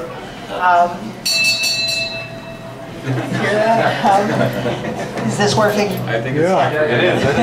And with the Campaign for Peace and Democracy and New Politics magazine, which two of the three people here have written for, and I hope the third one will too. Anyway, I have a sort of US-centric question about the opening that you've had towards new parties, even if they're trying to take it away. How did you do it? Because I think we certainly need something like that here. When Bernie Sanders loses, as he probably will, the Democratic nomination, is there a way that we can move forward on that? And I just wanted to make a small comment about this nationalism question, which is, as some of you have already said, I mean, there is a relevance for the national rights of people. Like in Greece, I mean, Greeks don't get to write their own laws right now. They're written by the Troika, and that's a question of national rights, and obviously similar questions go on in Puerto Rico. What is the question on that, sorry? Well, I'm just saying that not every aspect of nationalism is wrong in Greece. The fact that Greek people can't write their own laws, that the Troika is writing their laws, is quite bad. Okay, thank you. Those are great questions. Do you want to go first, Despina? The first question, why the left did not do well. And the left right now in Greece, other than Syriza, which has turned into a pro-memorandum party, is what we call Andarsia, and which is very much and very explicitly from the beginning, and Yanni, you can correct me at any point, against euro, and that would be like a radical move to break away from this, bond that really the EU has imposed on Greece. And the other one is the new party, which is called, I forget, Popular. Yes. Which is basically what was before what I mentioned before, the left platform. And a series of articles have already been written. Why did they perform so badly? Of course, they had less than a month to put together sort of like a legible and convincing agenda. That's one.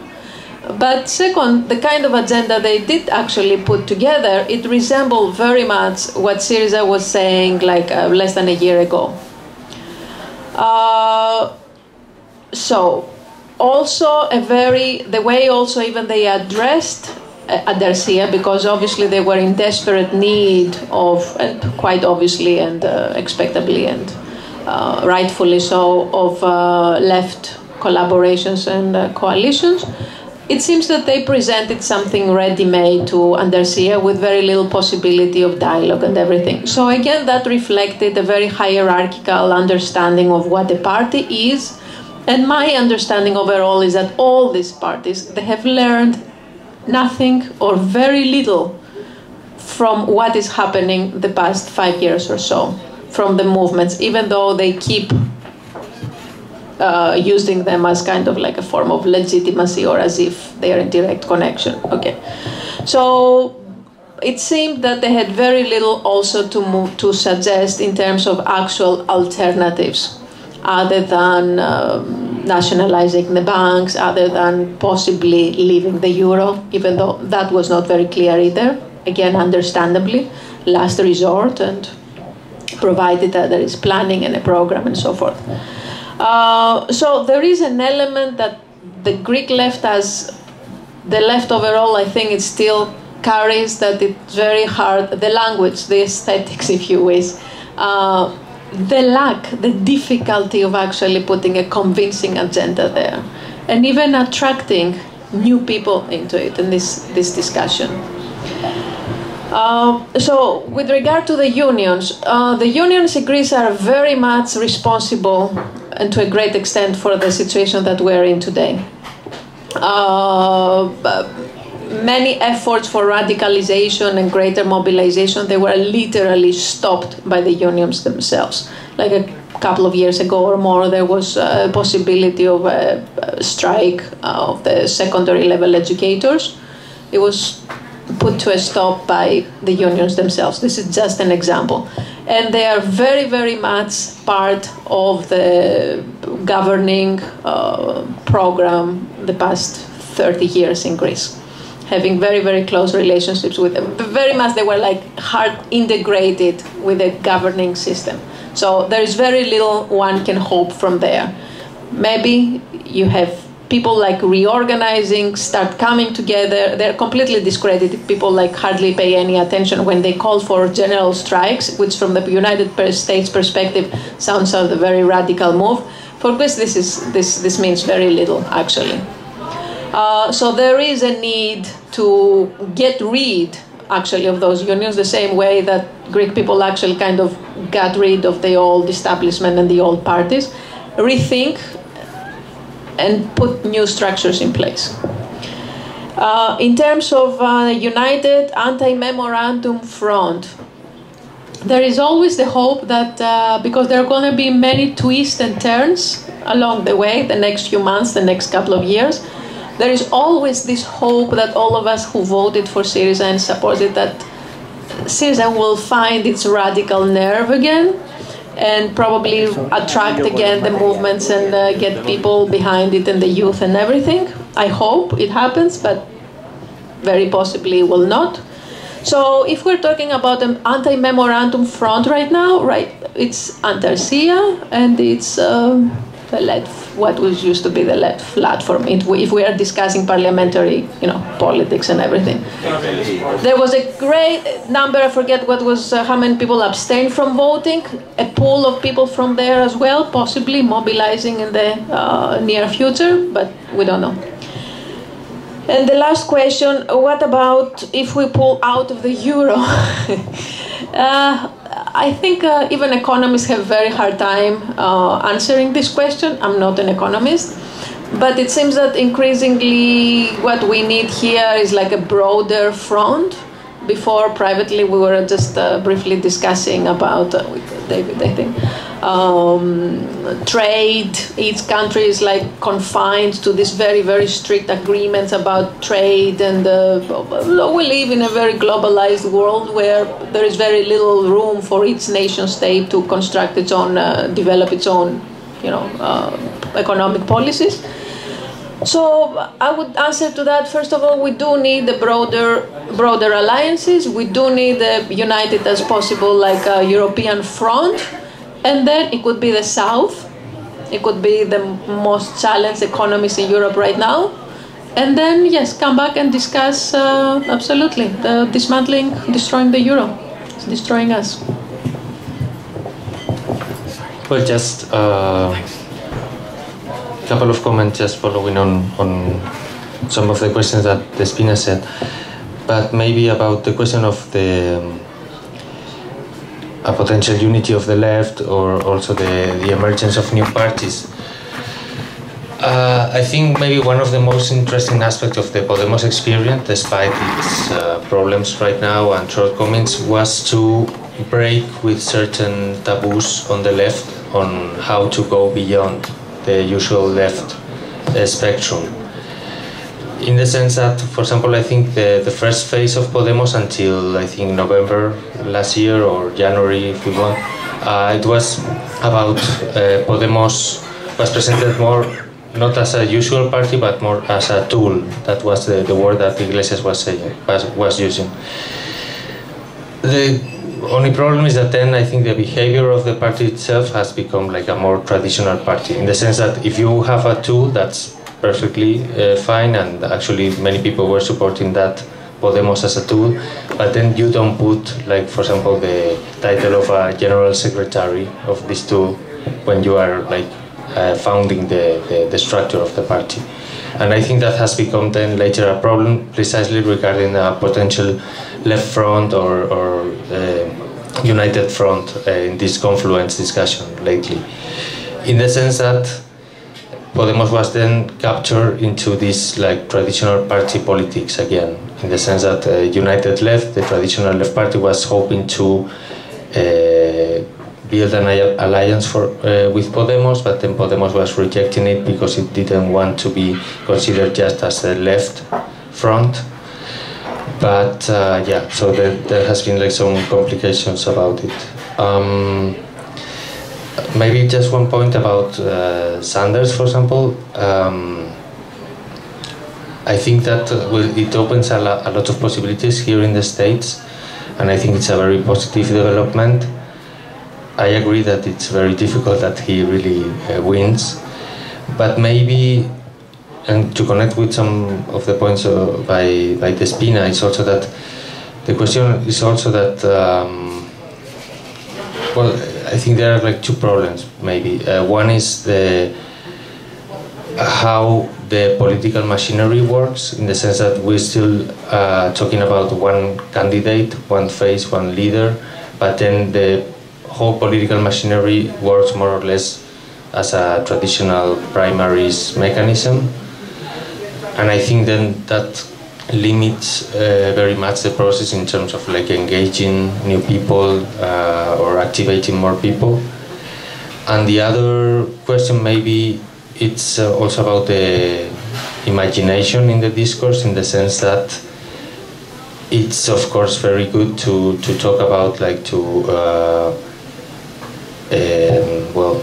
for example, invoke this social democratic imaginary of the Scandinavian social democracy, for example. But the thing is that I don't think, but just, well, let me know what you think, but I don't think that that's appealing enough for many people, in the sense that, well, it looks or it sounds great, but I think that instinctually, so to say, I think many people think that that's not really possible. It's just we are in a very different situation. But well, just some random thoughts. Okay, Rafael, you're going to tell us the yeah, well, I don't know myself. As I said, to put it very briefly, the Working People's Party, after long legal and different types of battles, we are on the verge of announcing. When I go back to Puerto Rico on Wednesday, on Thursday, we have a press conference in which we are going to be able to announce that the party has been certified as officially, you know, in the ballot. But needless to say, that gives us little time, because we have to do it before December 30th. We have to select and indicate who our candidates are going to be to different posts. And I personally will go, you know, for whichever post they want to put me in. I don't have any personal ambitions to be candidate for governor.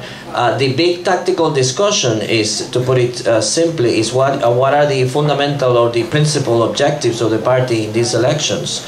And there can be two of them. Of course, we would like to do both things, but we have to decide which one is the primary one. One of them is to get enough votes so that the party maintains its ballot status, what we call quedar inscrito in Puerto Rico, which means you don't have to go through this process of getting the ballot status again. You already have a certain political standing in the country. From the very first day after the elections, you can dedicate yourself to organize, to mobilize, to agitate, and so on, and you don't have to be trapped in this bureaucratic process of getting the ballot again. The other objective, of course, is to elect at least some people to this legislature, so you have a more active participation in the political debate in the country, officially speaking, at least.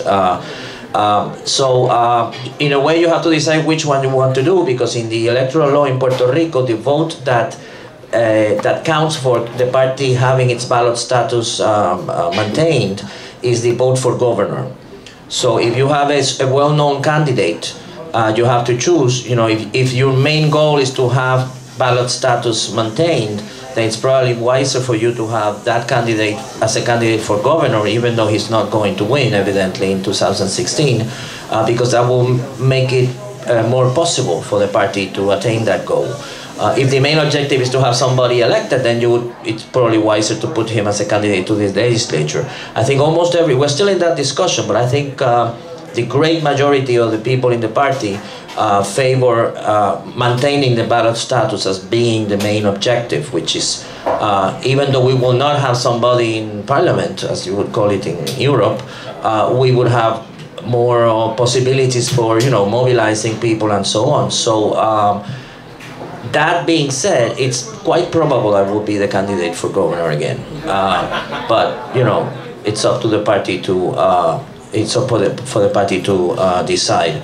The second thing I wanted to say was, I don't want to really give a wrong impression. I mean, our party got 20,000 votes. We only campaigned for 3 months, as opposed to the other parties. We got 20,000 votes, starting from nothing, with a party that's not known by anybody in Puerto Rico. That's about 1% of the vote, it's a small amount.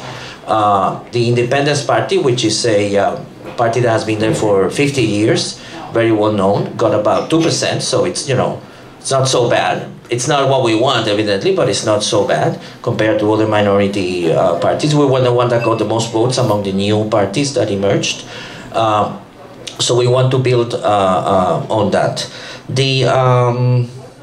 Very rapidly, the question of nationalism, as I said, I do agree with somebody who spoke that nationalism in different contexts can mean many things. And in some contexts, such as colonial contexts, there's a progressive element to nationalism to the extent that it's anti-imperialist. It wants to oppose certain forms of oppression, so I would never deny that. Oscar López here, for example, is probably a nationalist, of one sort or another, and, we admire him greatly, and he represents an emancipatory movement. But I also have to say that even in the best of cases, even in colonial situations, nationalism is a double-edged ideology or movement, and one has to be very much on guard against its not so positive manifestations, even in situations such as that of Puerto Rico. I'll give you concrete examples. Puerto Rican nationalism has expressed itself as a struggle against colonialism, against imperialism, for liberation, and so on. Another manifestation of Puerto Rican nationalism is opposition or discrimination against Dominican immigrants in Puerto Rico. We have to defend Puerto Rico against these immigrants who are coming into Puerto Rico. That's a reactionary Puerto Rican nationalism, or a manifestation of nationalism, which we have to combat. Fortunately, most of the independence movement, doesn't fall into that, of course, and it defends the rights of our immigrant Dominican brothers in Puerto Rico. Perhaps a little bit more polemically, but I think it also works into that. In the Puerto Rico labor movement, there is a position among some comrades in which they basically oppose any type of collaboration or working together with unions in Puerto Rico who belong to unions, international unions, unions of the United States. Now, I am the first critic of US labor bureaucracies, or the FSCIO, or the Change to Win kind, but they are working class organizations of the United States, and we have to work with them with all their problems. If I lived in New York and I worked in a unionized shop, I would be a member of these unions. I would work to make them more democratic and so on. But I think we have to collaborate with them.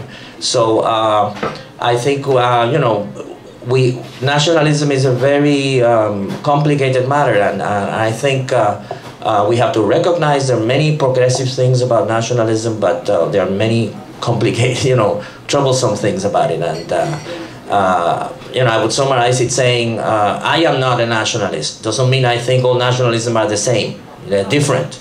But I'm not, I don't join any of them. You know, I'm for independence, I'm against imperialism, and I am for working class struggles, and I understand that there are many nationalisms which are progressive, including the nationalism of Puerto Rico in the general sense, but all of them have a little problem somewhere that we have to be careful with. Are there 3 more hands up? I wanted to ask one question, and then we'll take these last questions, okay? Now, the one question that I had was, is it a viable strategy to deny paying the debt anymore? Because that was it was tried sort of in certain ways in Argentina and in Greece. Puerto Rico does not have that option, or could that be an option in Puerto Rico?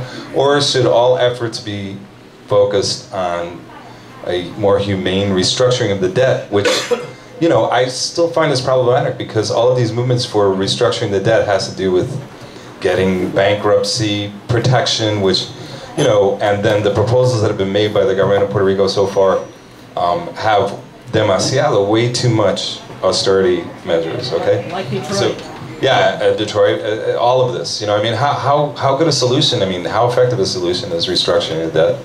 Is refusal to pay the debt still a viable strategy politically? Okay, so Dan. So my name is Dan Cantor. I run the Working Families Party in New York. So I just wanted to thank you for doing this tonight. You know, it feels like it's more of a comment, and I'll make it quick. The traditional parties of the center-left are declining all over the world. Obviously, PASOK and the socialists in Spain. I don't really know the situation in Puerto Rico very well. But it seems to me that I'm not so harsh on Syriza. Like, they tried and they didn't get help when they needed it from the German Social Democrats and other people that might have made it possible for them to stand up a little bit even more strongly. So I feel like we need to be aware of how hard this is. Our enemies are ridiculously strong here. I kind of feel like Podemos should come in a close second. You don't want to win. You don't want to have to be the people in charge here, because they are going to just crush you. And I feel like, you know, Working Families Party is trying to figure out how to navigate in a system, as Bernabe says, that is designed to not allow new parties to emerge. But it turns out, you know, if you're careful and figure out how to do it, you actually can. So I'm very grateful for Ed for hosting this today, and just wanted to say on behalf of our party, we're glad you're all here. Thanks. Okay, thanks, Dan. And we took note of that. And Ian, you have una pregunta. Part of the ways that dissent from traditional ways of doing politics have been represented is that parties like Syriza at some point and Podemos, many people represent them as being against the European Union in terms of how it's set up from the get-go. So we don't have to wait for the global economic crisis to happen, but there are some structural problems associated with the way that the European Union was set up from the get-go. So for example, Rafael and I last night were speaking about, from an economics perspective, the fact that, you know, national governments cannot borrow from their central banks, which historically they would borrow at 0.5%, 1%, something like that. So that was eliminated. So now you have to borrow from the private sector at 7%, 8%, something that's very important for explaining the huge growth in the debt of the country. It's not about people living beyond their means and stuff like that. So it would be great if you could, one of you at least could expand in terms of what are the problems structurally from the get-go, from the beginning, with how the European Union was set up. And then secondly, Rafael, you put a lot of emphasis on how the bondholders and the government have in common the fact that, okay, one side says we cannot pay right now, the other side says you can pay now, and we have in common that we're going to impose austerity either way. Could you speak a little bit more about the similarities between the two main parties in Puerto Rico? Because as I was reading one of the leaflets, it says Puerto Rico's crisis is one of colonialism. And normally we understand colonialism in terms of the status, but, you know, if we become independent, the same political class probably will be ruling. So it would be great if you could expand a little bit in terms of what do they actually have in common and why we have to get rid of that political class. Thank you. You have one more question? Please have it. I think it's important to not lose the discussion about what you brought up about what is the debt and should the debt be paid back. is a rupture in Greece possible, popular with Greek people, Greek workers? And I mean, I can only speak about Greece, but during the recent referendum, the media in Greece went on a smear campaign, and the media were pretty clear on this, that if you vote no to the negotiations, you know, it will mean that Greece will have to leave the euro, and pretty much this did not make a difference. So, you know, it is true. That doesn't necessarily mean that most Greeks want to leave the euro. The question is this, though. In a situation where the European Union is starting to crack, and you can see that in Scotland, in Catalonia, in Greece clearly, in Spain, what is the job of socialists? Is it to try to find a way to fix the capitalism? Especially in a country like Greece that has seen some 33 general strikes. A lot of you on the panel here spoke about the need for more radical politics. And in order to be inspiring, one can't really start from 50 already compromised positions that say that, well, you know, we need to pay back most of the debt. That's already putting people off, because it means austerity. It means generations of austerity. There needs to be some sort of clear anti-capitalist sort of perspective that names the system. So, you know, even in the United States, of all places, I came here in 1991, and I was a socialist back then, as I am now, but with a certain group. And all of our campaigns were identity politics: women's rights, abortion rights, gay rights, anti-war, you know. Not that there's anything wrong with that, but suddenly the discussion in this country has changed. We're talking about capitalism. And this happened in Seattle, then it happened with Occupy Wall Street. Now that is hugely magnified in Greece. I just came from there. Andarsia, which is the front of the anti-capitalist left in Greece, got less than 1% of the vote, but that's not really its main strength right now, but it is very much rooted in the labor unions, in the student movements, etc., etc. And one other thing that I think is very important is not to be sectarian. Means it's one thing not to be sectarian, but it's an entirely different thing to abandon radical politics. And there's not being sectarian means you work with everyone even on reformist sort of agendas, but you do not sort of forget that there is a long-term goal. And that can mean not paying back the debt, for example, or it can mean some more radical things in the future. All right, thanks. That's great. All right, our correct panel is getting the answers ready now. Drum roll. One by one. Okay. Do you want to go first, Despina? Yes, if it's a viable strategy, not paying the debt. I think what becomes increasingly clear from this panel is that the whole issue is political and not economic. And it's the discussion that we have been avoiding. And this is the discussion that, yes, Syriza was staying away by taking a more compromising position, saying that part of it or only, you know, can declare unpayable or whatever, odious or whatever. So yes, it is. We have historically we have many examples where debt has not been paid back, and if we want to be really by the book, based on what I have been reading at least, it seems that the banks themselves has already been paid back. It's not that they have been losing any money, if anybody was worried about that.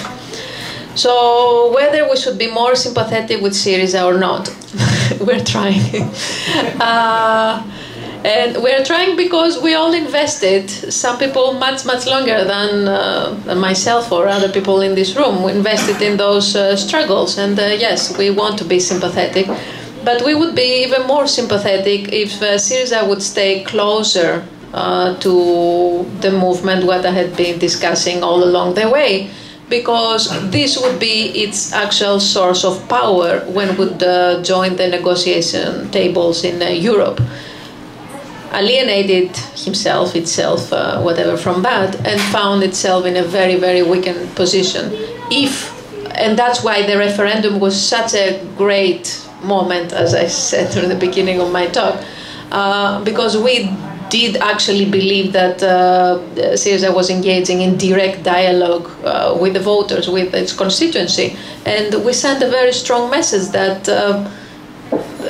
this is the time to turn more radical, this is the time to take a stronger stance, and Syriza did not. So we do want to be sympathetic, but this dialectic there is not as problematic. So the last, whether there were structural problems with the EU from its beginning. Absolutely, of course, and the entrance of Greece in the European Union was very much discussed and debated at the time. It was like mid-70s between what represented at the time like the right and PASOK, who represented at the time the socialists, and which the PASOK at the time was taking a very strong nationalist stance. And of course, after when they were elected in power, they did join the euro. And then the money started flowing in, and then everything was wonderful. There was a time that there was a great social mobility. So, and by now, something that we do not discuss, by now Greeks acquired sort of like a European identity. The currency is not just a question of economics or the money. There is a strong sense of identity one way or another, and it's not addressed, it's not discussed, it's difficult to handle it. But yes, absolutely, the European Union from the beginning, it's structured in a way that is deeply undemocratic, deeply hierarchical, and it has really ruined the economies and more specifically the production of the South. Greece is the example par excellence, the weakest link in this whole story, and that's why this whole story has started unraveling from there.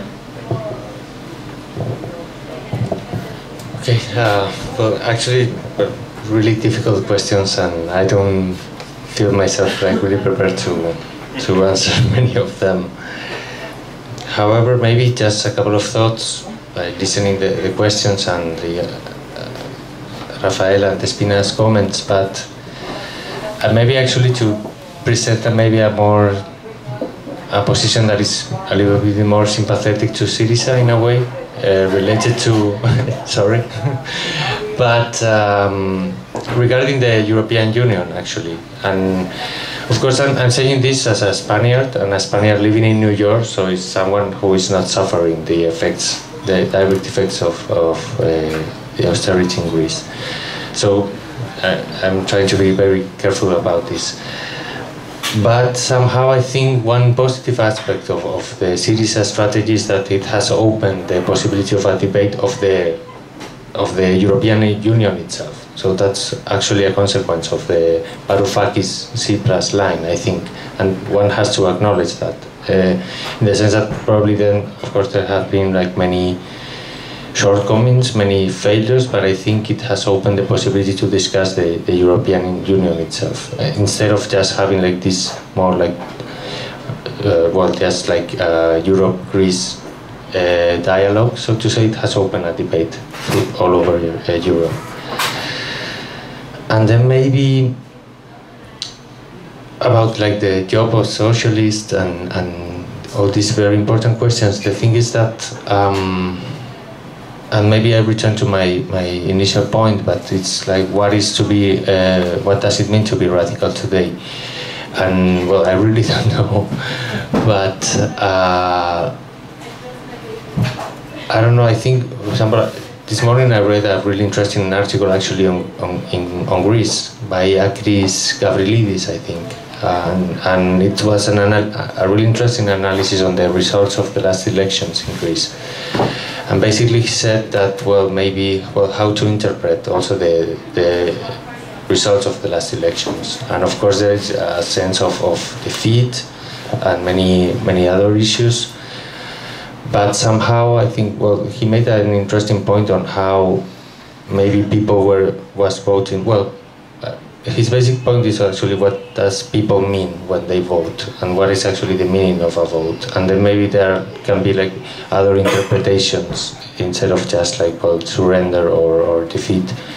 And maybe I think his point was that, for example, many people was voting in Greece still voting Syriza, maybe with a very skeptical tone, but at the same time knowing that the memorandum is impossible to implement, actually, the memorandum. So maybe, I don't know, at least this gives me an idea that maybe there's still some struggle ahead, like positive development about that. But just, I'm talking about as a Spaniard, and I don't know the situation in Greece, but in any case, I recommend this article by Gavrilidis because it's really, really interesting.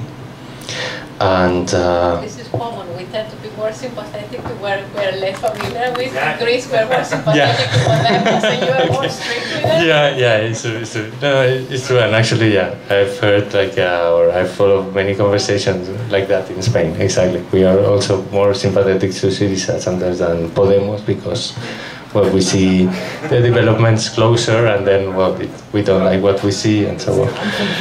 But yeah, those were my 2 points. I don't know. Just okay. The last word for Rafael. Yeah, thank you. I'm going to say something about Syriza, even though I'm, as he said, speaking from very far away, because it works into the question of the debt that you mentioned regarding Puerto Rico, which it seems to me that there is no question that, in a way, the Syriza government was blackmailed. But if you put yourself in a position where you can be blackmailed, then that's the problem. If you say, we are not under any circumstances going to leave the euro, then they have you, I think, because they can do anything to you, and since you're not going to leave the euro, then you have to eventually accept everything, because what are you going to do? Leave the euro? No, you just said that you're going to do that.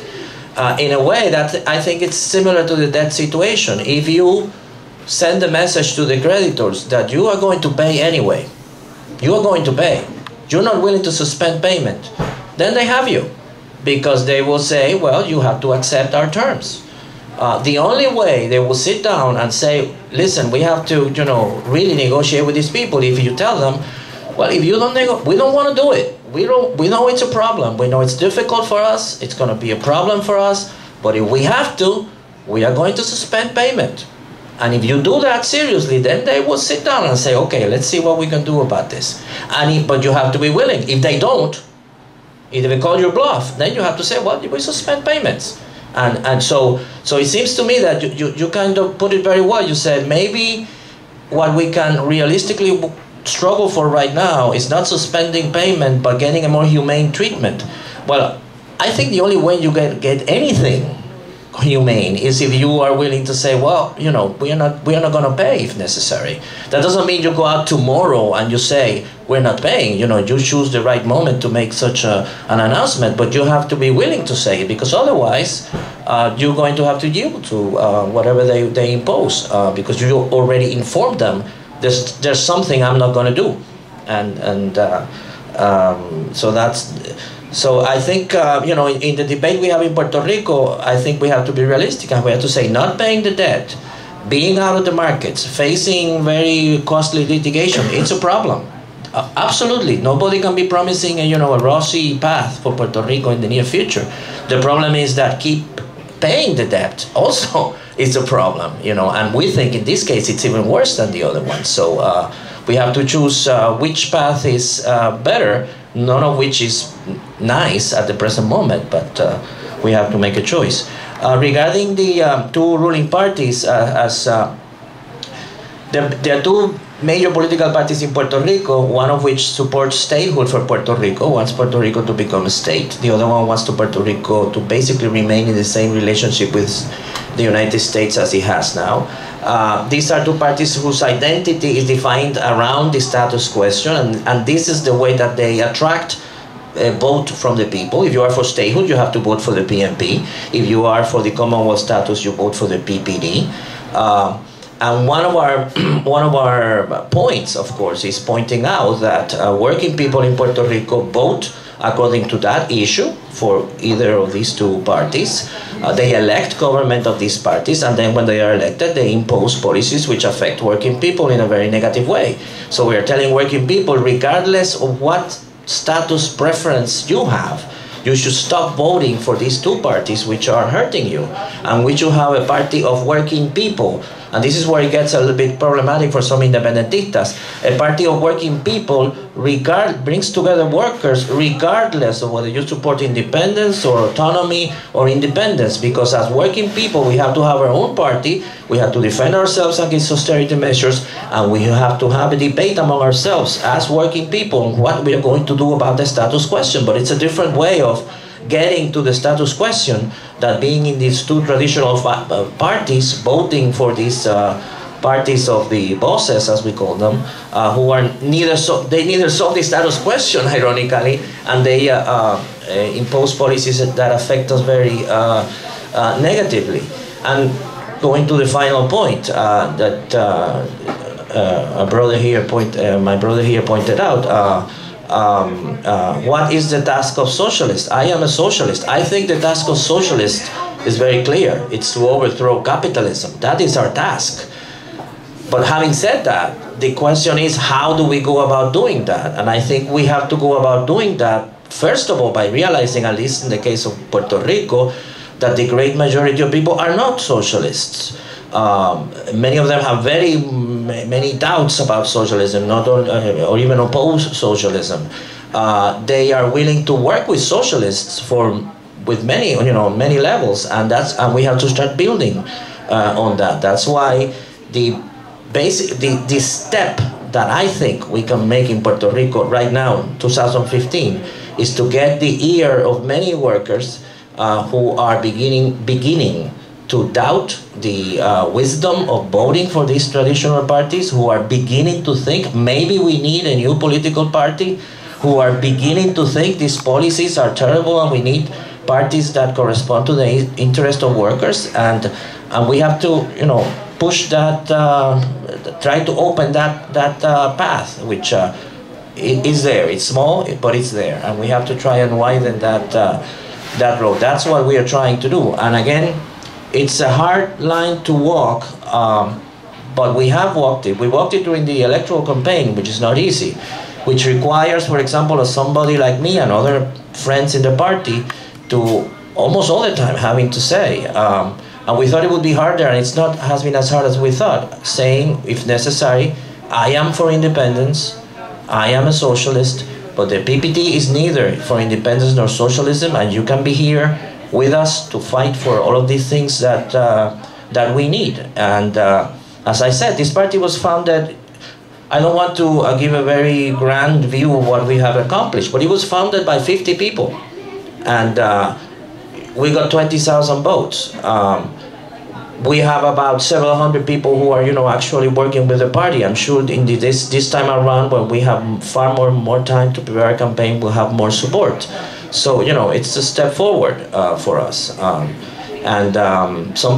thing I mentioned, one of the things that we have tried to do, and I think people have respect us a lot for that, is to try and explain things. I'll give you a very small anecdote. When I began my campaign for governor, I made initial appearances on TV and the radio and so on. And some of the comrades who were working with me in the campaign, we met on an almost daily basis. And one of them said, in all these interventions that you're making, you're talking about neoliberalism this and neoliberalism the other thing. How many people in Puerto Rico do you think understand what neoliberalism means? And you realize, we're using this language that the left is very familiar with, and we suppose that everybody out there understands what neoliberalism. I didn't use the word neoliberalism in the rest of the campaign. I talked about privatization. I talked about reducing the coverage of the health insurance. I talked about, increasing university fees, all the concrete elements that go into the neoliberal project, so that people, understood what we were against and what we are defending. Not that you begin to introduce the term, once you could start educating people. And sometimes the journalist would say, you know, but what you're saying is against capitalism. And I would say, well, yeah, if you think that, you know, you're saying it. I'm not saying it, you're saying it. I'm not going to argue against that. You know. Anyway, thank you.